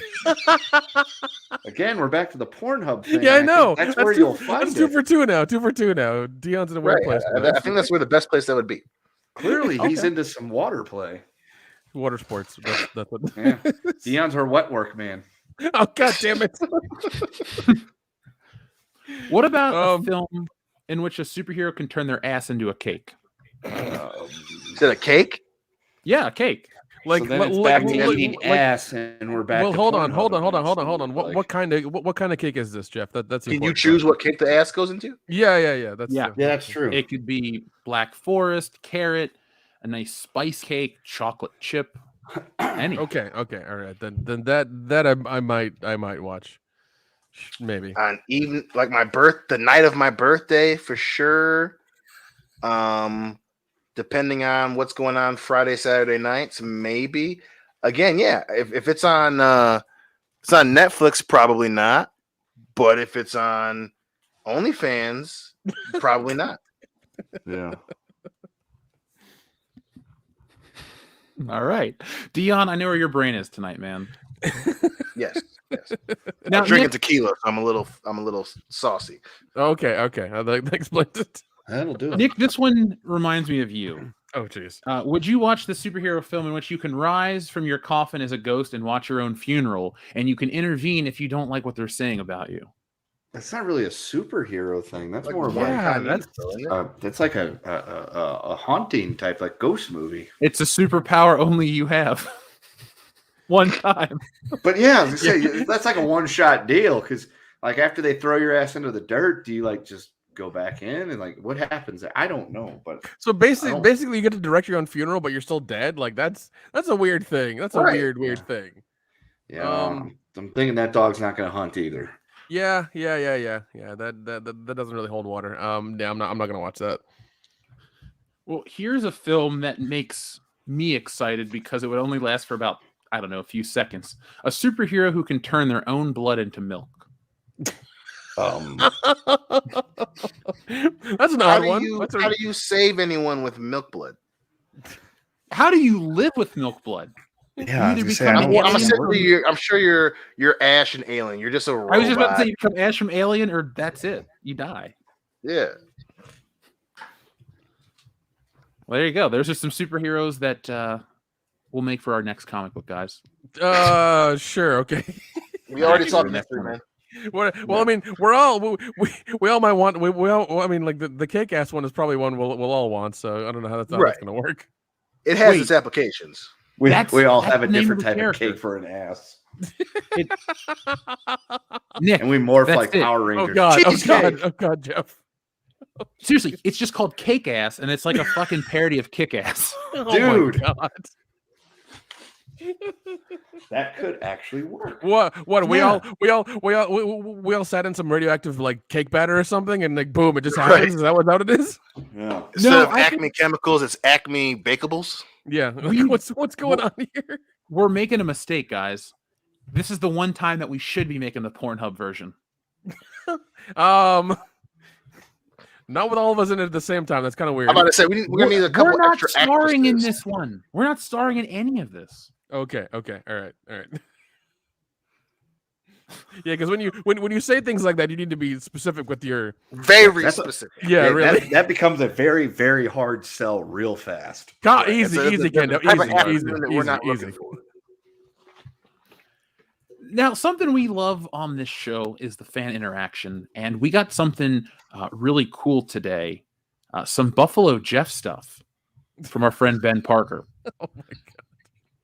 So, as you can see here on screen, this is some Buffalo Jeff fan art. Buffalo Jeff is a dapper dude. He's got WCBS branded boots, an on-brand belt buckle, and a nice tassel-y jacket.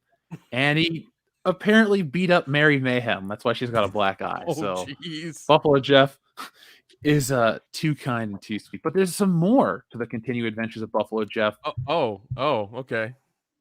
Buffalo Jeff gets naked in hell. Okay. I love this. This is getting weirder and weirder each and every week. Yeah, it is. This is already bizarre. Yeah. Could it get weirder?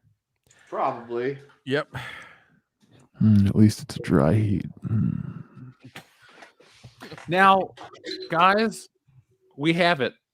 We have How to Summon Buffalo Jeff from our friend Uncle Ben Parker. So if you sing the song, he will appear. So Dion, we won't sing it tonight, but just know in the future, man, if that song plays, your old friend's gonna come out too. If it plays, I promise you I'm going to sleep. Oh, is that your shitty superpower? Every time you get scared, you fall asleep? That's not the superpower. That's called narcolepsy. Dude, get checked out. Check the fuck out, Dion. If that's a problem, dude. Don't scare me while I'm drinking or eating soup. He just drowned. Dion drowned in creamy tomato soup. You bastard. What happened to Dion? He drowned in some split pea. God damn it, that's split pea. What a way to go. Oh, I'm very happy for our Buffalo Jeff tonight. Thank you, folks. Now, Bird Up, thank you very much. We'll jump into the super chats. He says, let the right dongle in. Maybe, or you'll regret that decision.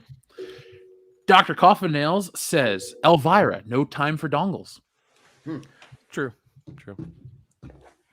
Well, we didn't have a chance anyway. Taker 610 says, the dongle monologues. It sounds better than the other one, the vagina dongle. Oh, jeez. Ugh. Runs with Phantoms says, if a friend who's a fan of It's Always Sunny tells you you're her Charlie, what does that mean? Oh, dude, if you've been called someone's Charlie, you don't want to be called someone's Charlie. Charlie work is an endearing term for grunt work, like cleaning up shit. Charlie is the butt of the jokes, the brunt of the jokes. Hell, they ripped off Charlie. Charlie started out as a shareholding member of Patty's Pub, and they tricked him out of shares years and years ago. He works for pennies. He's also a stalker. He's what's the word I'm looking for? I can't even think of it. He's crazy. He's awkward. He's uncomfortable. He's illiterate. That's the dangerous shit. So yeah, you don't want to be anyone's Charlie. Runs with Phantoms. Breadman Productions says, I'm actually looking forward to Bond 25. Jeff, episode 152. Jeff, episode 283 or 282. I regret that. All my favorite heroes, man. All of them. Yeah. All right, well. Sacred anymore. Nope. Yeah, that's why I'm scared for Beverly Hills Cop 4 on Netflix. That's why I'm fucking scared for that. Yeah. Axel Foley's gonna find those drugs. I hope it's good. I really do hope it's good. But it's fucking Netflix. Naked Fame says, director of Bond 25, an idiot fixed the title. Is there really a good video game movie? Is there really a good video game movie? We don't need a Mario movie. We still have Space Dongle. Oh, God. He still has Space Dongle. That was your word choice. Now, I don't think we need video game movies, but why not? I mean, a good video game itself is like a movie. So, yeah. There's that. You watch all those damn cutscenes for far too long. Yeah. Especially when somebody like puts them all together, then I mean, it's basically a movie. So, Nelson the Gentleman says, "Can I have my comic, please? It's been 6 months. Actually, the book started shipping out in August, as stated from the very beginning. So, keep fulfilling them all the time. So, thank you very much, Nelson the Gentleman. You can get your comic book when you lose that fucking attitude." God, yeah. Dion is getting a little saucy. Well, yeah. Runs with Phantom. But you know what? Saucy Dion is best Dion, so it's fine. Yeah, that's true. That's how Dion loses time. You're not wrong. Runs with Phantoms, thank you very much. The bastards waited till poor Connery wasn't alive to defend his legacy character anymore, to skewer him with slander. For shame. Ding dong, shame. Ding dong, shame. Yeah. Connery died, what is it? Halloween of last year. Last time I checked, when Sean Connery got the money he was owed from the Broccoli family on 1971's Diamonds Are Forever, pretty sure he donated that to some sort of Scottish education fund. So basically, he made them do what was right, but then still donated the money because he had already, made it even bigger. Like, that's what I think about Sean Connery. That's fucking awesome. Yeah, I'm sorry. He actually used his power and made a difference. Oh my God. Yeah, a rich white guy donated his money.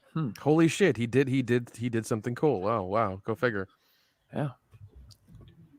TLJ Screwjob, thank you. No Time to Die needs to break $900 million to break even. Something like that. So much money. Yeah, it's not. It's. I don't think it'll even get to half of that. I don't think so. Nope. Batman knows. That's why he's in the courtroom. I think No Time to Die is going to be an interesting beast because it's going to serve like 6 different purposes, and I don't think anybody really wants any of them. It's going to be to end the James Bond franchise, to make it something else, to usher in a new, more socially conscious action film franchise. Like, I want to ask the Broccolis one question. What's the purpose? So we're going to know because the answer we're going to get is was it worth it? Yeah, well, yeah, we're going to find it in a couple weeks for sure. That opening weekend and whatever else happens on it, it's going to be really, we're really going to see what happens. So, Runs with Phantoms. Neil deGrasse Tyson. Stephen Hawking was a rapist. Did you remember that? From what I heard, when he was wheelchair bound, he was still banging his nurse somehow, even though he was married. So he was like wheelchair bound and couldn't move, and he still cheated on his wife. I mean, if Neil deGrasse Tyson's next book is Stephen Hawking is a rapist, I'll buy it. I mean, I've got his other books. I'll read that and see what he's got to say about it. I'll buy it. That sounds interesting. Same. I'm kind of disappointed if it's not.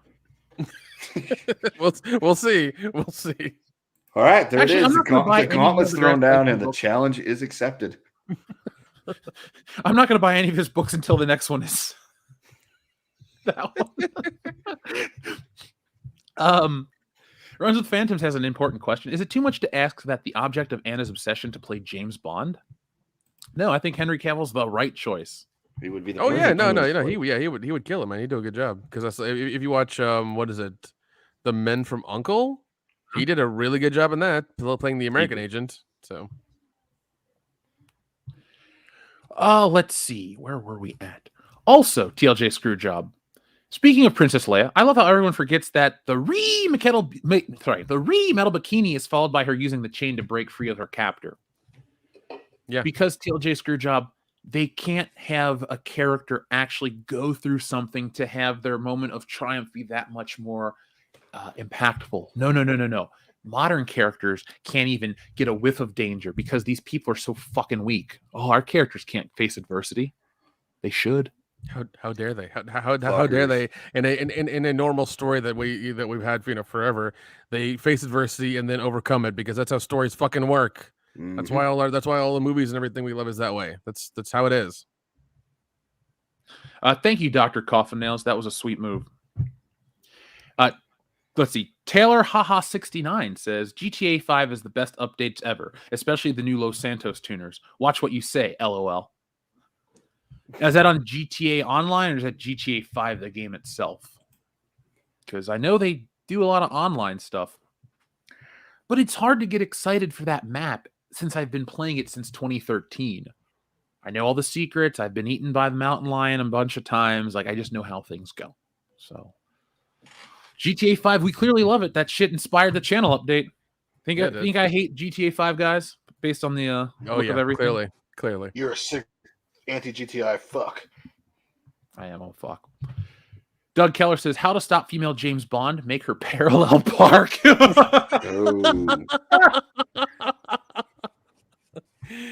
Oh, that's a...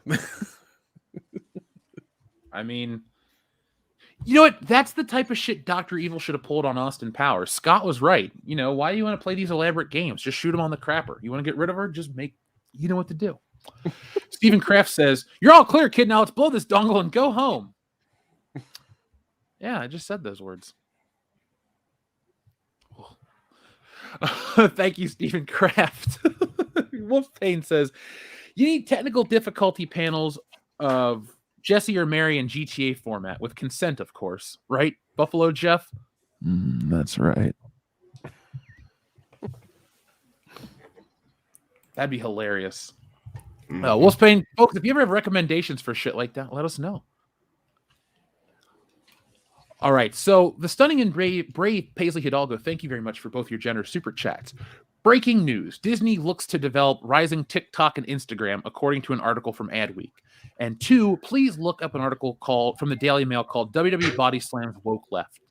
Well, you're in luck. I did pull that one up. I couldn't get it from the Daily Mail because they wanted me to subscribe or some shit, but the New York Post has an article about it. And guys, I think you're going to want to hear this. Kendo, you might already be aware of this one, so let me know. All right.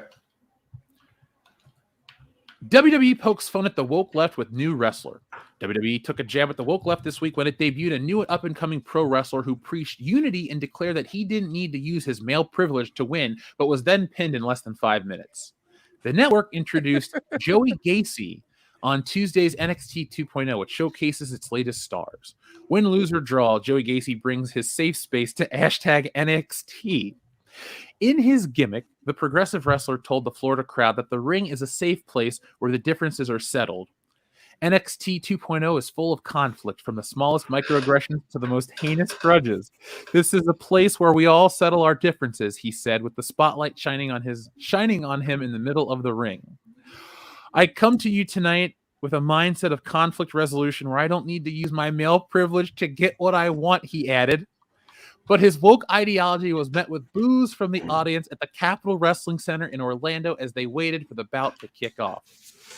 I understand that just like you, life isn't fair, Gacy continued.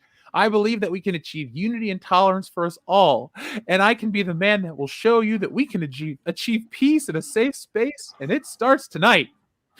However, Gacy's hope for unity was dashed when opponent Cameron Grimes pinned him in less than 5 minutes. Cameron Grimes. God, so this is dumb. Yep. But funny. I guess it's their attempt to try to be relevant and all this stuff, but I don't know. It feels like too little, too late. It really does. Yeah, I had Oro popped watching this segment, but I don't know. This does seem like an old guy trying to make a joke that's a little out of touch because we know Vince is in control. He and Bruce Pritchard took over for NXT. So now we're here. Now we know why. Yeah. That's what caused, now we know why. Triple H we get more bullshit gimmicks like this. Yeah, and here's the thing: if he doesn't go over in a week, they'll change his gimmick. So what does it matter? You're not wrong. Yeah, because I mean that's like that's how it's been for like some of these guys have really good gimmicks and things like that. It seems like if it doesn't go over in like a week or two, they're changing into somebody else without a notice, and it's like that part's just gone, and then that's it. So. Well, I think we'll use this as a good transition to what's oddly topical tonight. Wrestlers, celebrities, actors, people that are getting canceled, removed. Hell, James Bond was one of the people that they're trying to get rid of. So we have talked about all-time greats. We've talked about wrestlers on Mount Rushmore. Dion, who would you put on your Mount Rushmore of wrestling? All promotions, all eras. Oh my God.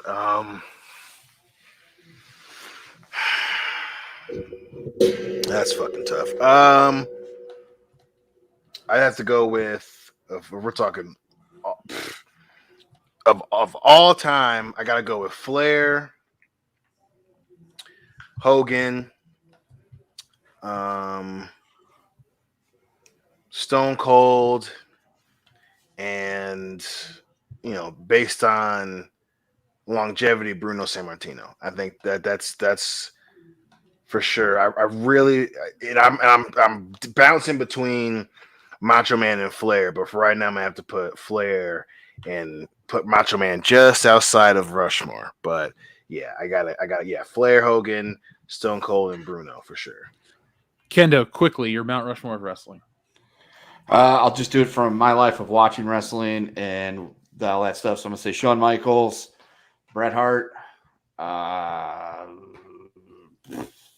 Hogan, and Macho Man.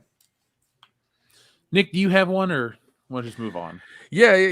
These guys kind of got a lot of the ones I was going to say, but yeah, I'll go Stone Cold, I'll go Hogan. Shit. Let's see. Definitely Flair has to be Flair. And then Shawn Michaels. Yeah. It's a good Rushmore. Yeah, it is. I would do Rock, Hogan, Flair, Austin. No Undertaker, sorry. Now, the reason I ask is because Ric Flair's been in the news quite a bit lately for allegations, for historical mistakes, for all kinds of shit. But let's talk about Ric Flair real quick because I find it interesting. We're watching somebody get wiped away. Another person being canceled or erased or whatever you want to say. That's really fucked up. Yeah.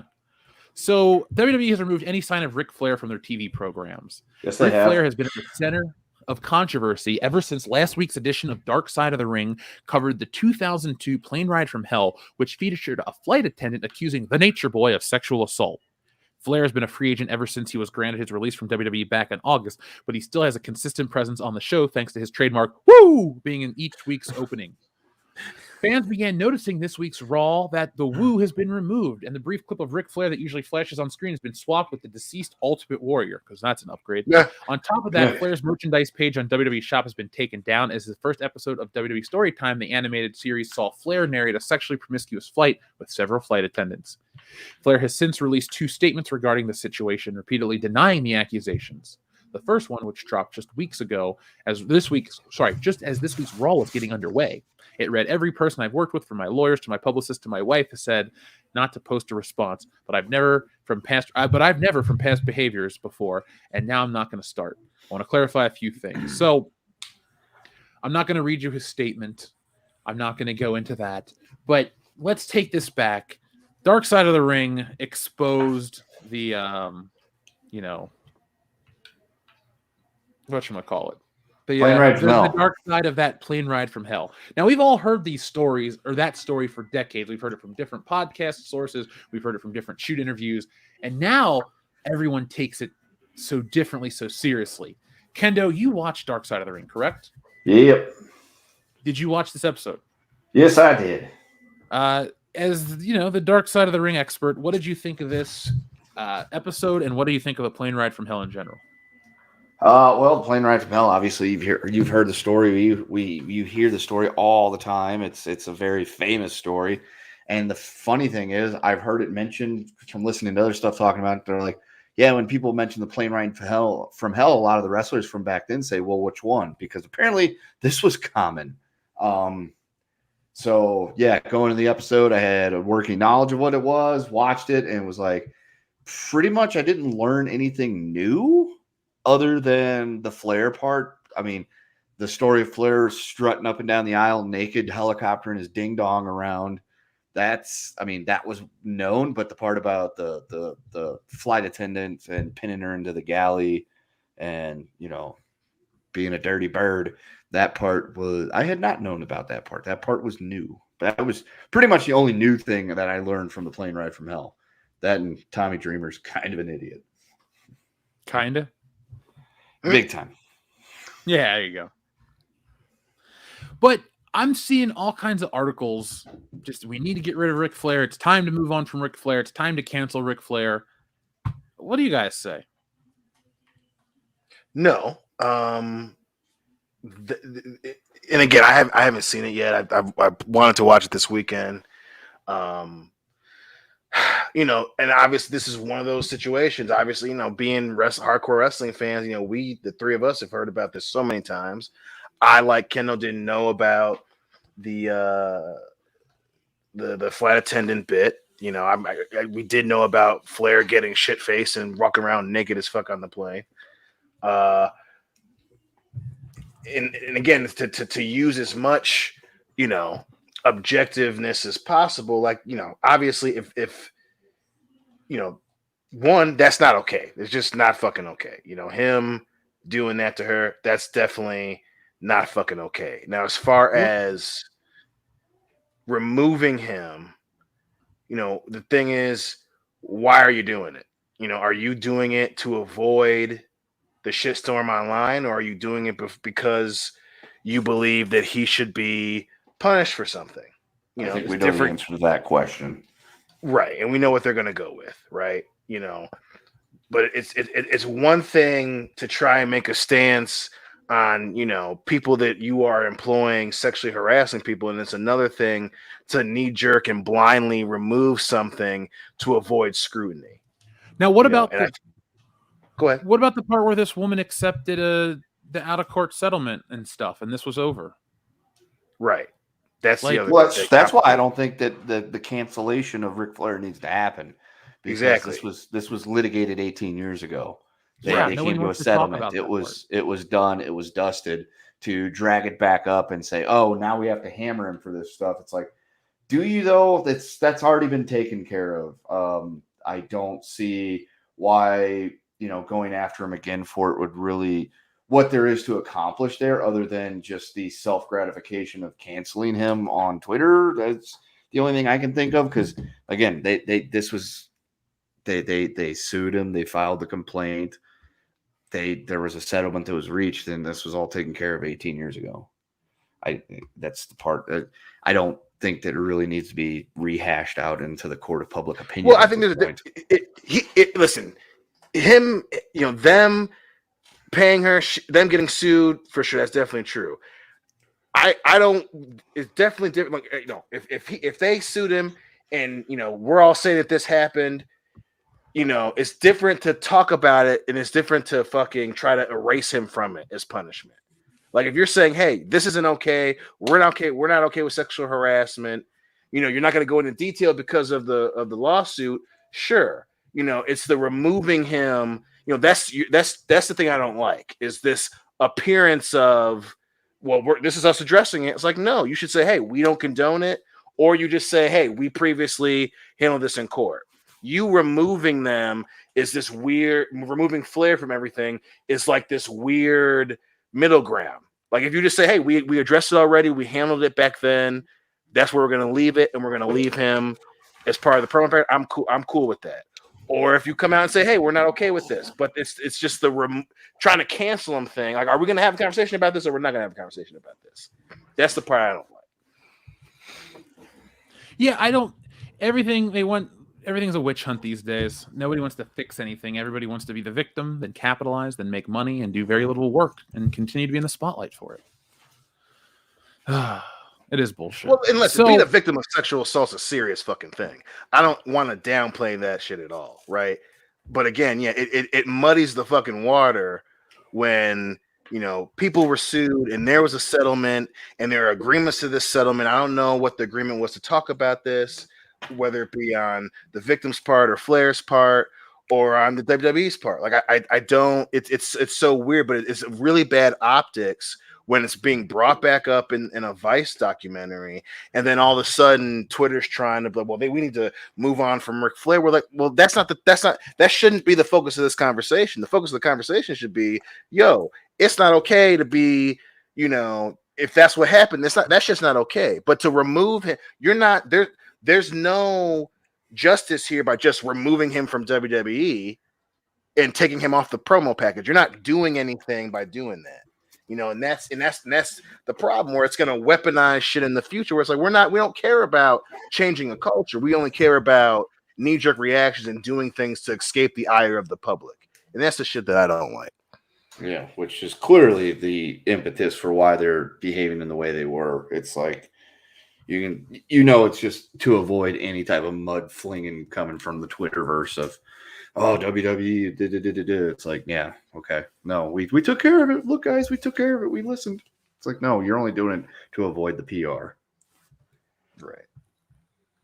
The PR nightmare. You know what?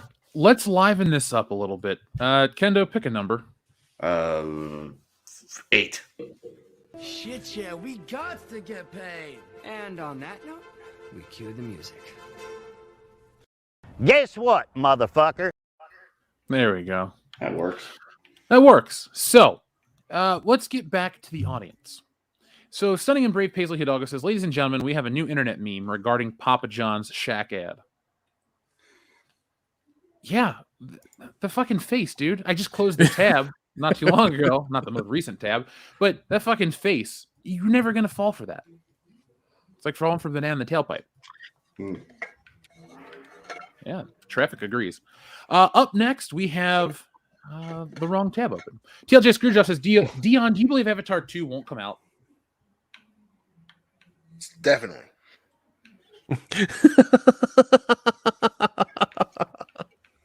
Runs with Phantoms says, Batman, Mask of the Donglegasm. Okay. The Stunning and Brave Paisley Hidalgo. Khloe Kardashian to host the first ever Activision Blizzard Candy Crush All-Star US Esports Tournament launching tonight. I hate this world. I slowed down reading that because that's all those words together are just like, what? Yeah. I don't like that either, Stunning and Brave Paisley Hidalgo. It's like the Running Man and all the dystopian sci-fi predicted the world we live in, and we didn't even have a chance to stop it. I'm sure we've made all the decisions a long time ago that set this thing in motion, but it sucks. Jada Baca, thank you very much. Hey, Jeff, are we not able to do shout-outs to other YouTubers and Super Chats? I don't have issues with that. Never we'll did. go plug another podcast. That's for their wrestling show to not do. I left their group. That show's weird. Anyway, the Stunning and Brave Paisley Hidalgo says Tiger King zookeeper Eric Cowie is dead. Yes, that came out on the news a week or so ago that he was found deaded. Oh, that sucks. So he probably will not be appearing in season 3. Yeah, there's a good chance of that. Track media only. That's an excellent point. Let me just put that on screen real quick. There you go. How can you grow if you can never move on?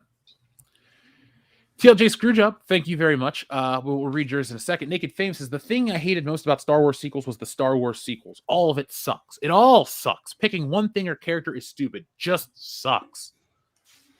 Yeah, man. It does. TLJ Screwjob says, okay, tag team match you wish. Wait, okay, tag team match you wish would have happened. I'm trying to think of any that didn't happen. We're saying all tag teams of all time. I mean, I definitely would want the, DOD versus, like the Dudleys or something. I think that would have been fucking fantastic. I was going to say the Godwins versus Men on a Mission, but that probably happened. That'd be terrible too. No, I would. Yes, it would. Like, dude, seriously, of all the matches to pick in the history of wrestling, you pick what couldn't be topped as a shittier match. Fucking 500-pound men who wear plastic bags in the ring and can't breathe. Yes, that's the match I want to see, Kendo. Oh my God, Vince McMahon is coming somewhere right now. It's such good shit. Oh my God, can you think about all that beef in the ring? Oh God, look at them cheeks. They're the big fat fucking guys, and they're bouncing around. Oh God, that would be amazing, incredible. Collapse the ring. You know what Vince McMahon is deep down? A sadist? He's Wee Man. He's Wee Man of that, but he's Wee Man in Jackass too. You know the giant lady that jumps on him and smothers him? That's just Vince. He wants the big dudes to do that to him. Of course he does. Wouldn't be surprised. Vince McMahon loves big sweaty men. Hey, look, there's nothing wrong with that. Wasn't he on the cover of a magazine about big sweaty men in the 70s, something like that? Many times. Yeah. Many No, times. but seriously, I don't know if the Steiner brothers and the Road Warriors ever actually wrestled a tag team match against each other. But if you could get those two teams in their prime to go against each other, that would be pretty fucking good. Give them 30 minutes and tell them to go out and put on a show. Pagan got X, we got NWO versus DX, just not officially tag team. Yeah. And not the good version. Nah, we were there. And Sting was there. It made no sense why the NWO was coming out to help Sting. Did Sting drop down from the roof or swing in or some bullshit like that? No, he was wrestling Triple H. Nick, it was an outdoor venue, so I'm gonna have to go with no on that one. He didn't get helicoptered in or something? He got fan-manned in. I'm just waiting for them to develop teleporter technology where Sting at 92 years old can warp from backstage into the ring. And Darby Allin will still be following him around. Yep. Well, it's fine with me because that motherfucker can wrestle. That CM Punk match was carried by one man, and it wasn't Phil Brooks. Correct. Listen, it was awesome. But I'm just like, we can ease up on Darby and Sting being like BFFs forever. Sting's not saying anything, so it's not doing anything. How'd that fucking match go on Dynamite last night between Daniel Bryan and Kenny Omega? I didn't watch it, but I got the link. I'm gonna watch the link probably tomorrow night, or I'm gonna smoke some cigars and get drunk and watch it. I heard it was awesome. ESPN talked about it, and they were saying it was, arguably one of the best televised matches of all time. So I'm excited to watch it. Yeah, I haven't watched it yet just because I had other shit to do last night. I figured I'd do that tomorrow night because I use my satellite subscription to log into TNT on the Roku. And so I'm going to watch Daniel Bryan carry Twinkle Toes to a fucking great match. Don't you shit on Kenny Omega. I'll shit on Kenny Omega every chance I get. Fuck that fucking fuck. You watch that whore mouth. Yeah, no. You go watch him wrestling in those weird fucking thong matches in Japan and then tell me how he's the greatest wrestler in the world. I agree, but I also saw his match. Oh, shut your mouth, you thong-wearing fatty. Exactly. There's never been a more perfect time for that. That's true. You said thong and fat, so I'll take it back though. Proper Justin, have you seen Daniel Radcliffe singing? She'll be coming around the mountain. Absolute classic. I can say I have not. Dion, have you seen it? I have not. Kendo, Nick? Why the hell would I have watched that? Fair enough. Now, he also says, thank you, Jeff and Jesse, for being yourselves and for coming on my stream. No, Kendo, not like that. I don't want to get you banished from YouTube for coming on your stream, bro. So, but yeah, anytime, man. You're a friend. Runs with Phantom says that Justin Proper, that was improper. To which Justin responds, you know what's improper? Jeff being a white nipple on Jeff being a white nipple on StreamYards. Yes, it's there now. Nick is an awesome filmmaker. Also, please talk about Top Golf. Justin, have you seen any of the movies I've made? That's the question. Because if you've seen the first one I made, we have a problem. You got to see the other two. They're way better. Well, you just keep getting better, man. We're both artists. We keep growing. Yep. Ooh, El Gallo de Oro with fighting words. I'd rather watch the last year of WCW than AEW. Oh, God. No. No. Jeff was at an AEW. Did you not see him there? He was the tallest guy just sitting down. Yeah, I'm taller than the wrestlers at AEW.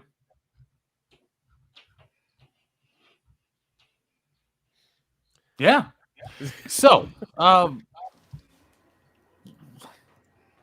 guess it's time to put this baby to bed since Neon and Kendo are falling asleep on us. So, no, I'm awake. I just had an unwanted visitor. Okay. Oh, no. Oh, yes, Jeff. Oh, yes, this is happening. And I found out about it a couple days ago, and I wanted to bring this to your attention. You don't get to pull this shit on me here. Oh, no, I am, because you always pull it on us, so I'm doing it to you. Damn. Ooh. Shots fired. Ooh. This hurts. I know it does, man. I know it does. It hurts me too because they're fucking remaking Lost Boys, and the guy who's doing it has worked on 2 very woke things for Netflix. So I'm fucking worried. Oh, here we go. You should. Yeah. Yeah, it's not good at all. It's just not good by any means. Warner Brothers has tapped British director Jonathan Twistle, I guess so, a creator of shows like the End of the Fucking World and I'm Not Okay with This, to take the helm.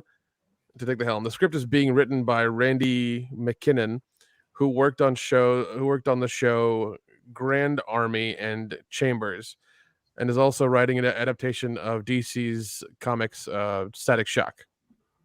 So, goody.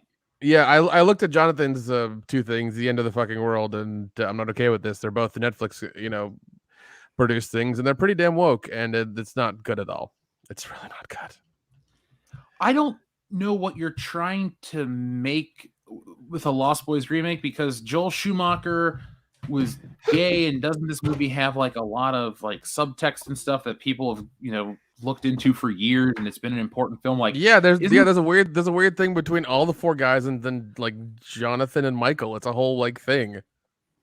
But isn't this just another one of those movies that's important to a certain group of people being changed and reappropriated for another even smaller group of people? Like, what point what are you getting out of making the Lost Boys again? We get it. They were white vampires. Boo fucking who?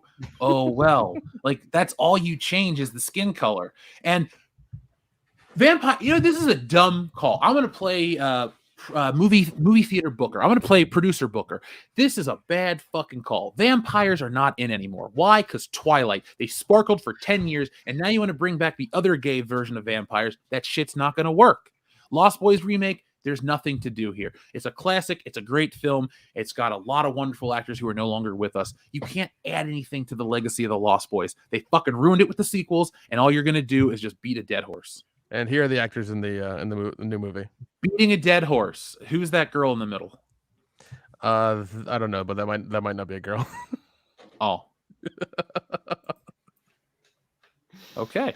Yeah. I was wrong. This is who we have. Here you go. There we go. This dude right here. He looks like he's from Santa Carla. Yeah, he does. Great place. Oh, It wasn't for all the damn vampires. Yeah, I think exactly. The girl in the middle was actually one of the kids from It. I think. Wait, it's a stuttering kid, isn't it? That's what it is. Stuttering Bill. Yep. Wait, that's a those are all men on screen. And Andy Dick. I thought it was Andy Dick as well. It's like shit. Andy Dick's got a second career. Yeah. Maybe this isn't such a bad deal if it's Andy Dick in it. It could be one of those awesomely bad things. But yeah, I just wanted to to let you know about that before the show ended. So you're welcome. And I know you hate me a little bit, but it's fine. Who's gonna play the sax guy? I don't know. Bill Clinton. That's actually a really great option, and I'm not going to add any more. Bill Clinton should be in the new Lost Boys. That would be hilarious, but that's never going to happen. Why not? He doesn't know how to play the sax. We grew up with Bill Clinton in our cartoons every single day. Yeah, but I think people nowadays might have some issue with him. Just saying. You have to fix something in post, Nick. God damn it. Damn it, Superfan. All right. So, folks, Nick, is there anything you'd like to say before we put this baby to bed? No, man. Hollywood needs to quit remaking this bullshit because I'm fucking tired of it. I agree. Nick, I just asked you. Kendo, Dion, anything you'd like to say before we go? Bye, Frank and Doug. Bye, Frank and Doug. Yeah, I wish. All right. Well, I guess that's it. So from all of us here, folks, thank you for watching. Be smart, be safe, be cool, but always be excellent to each other. Nice shooting, son. What's your name? My name is Jeff.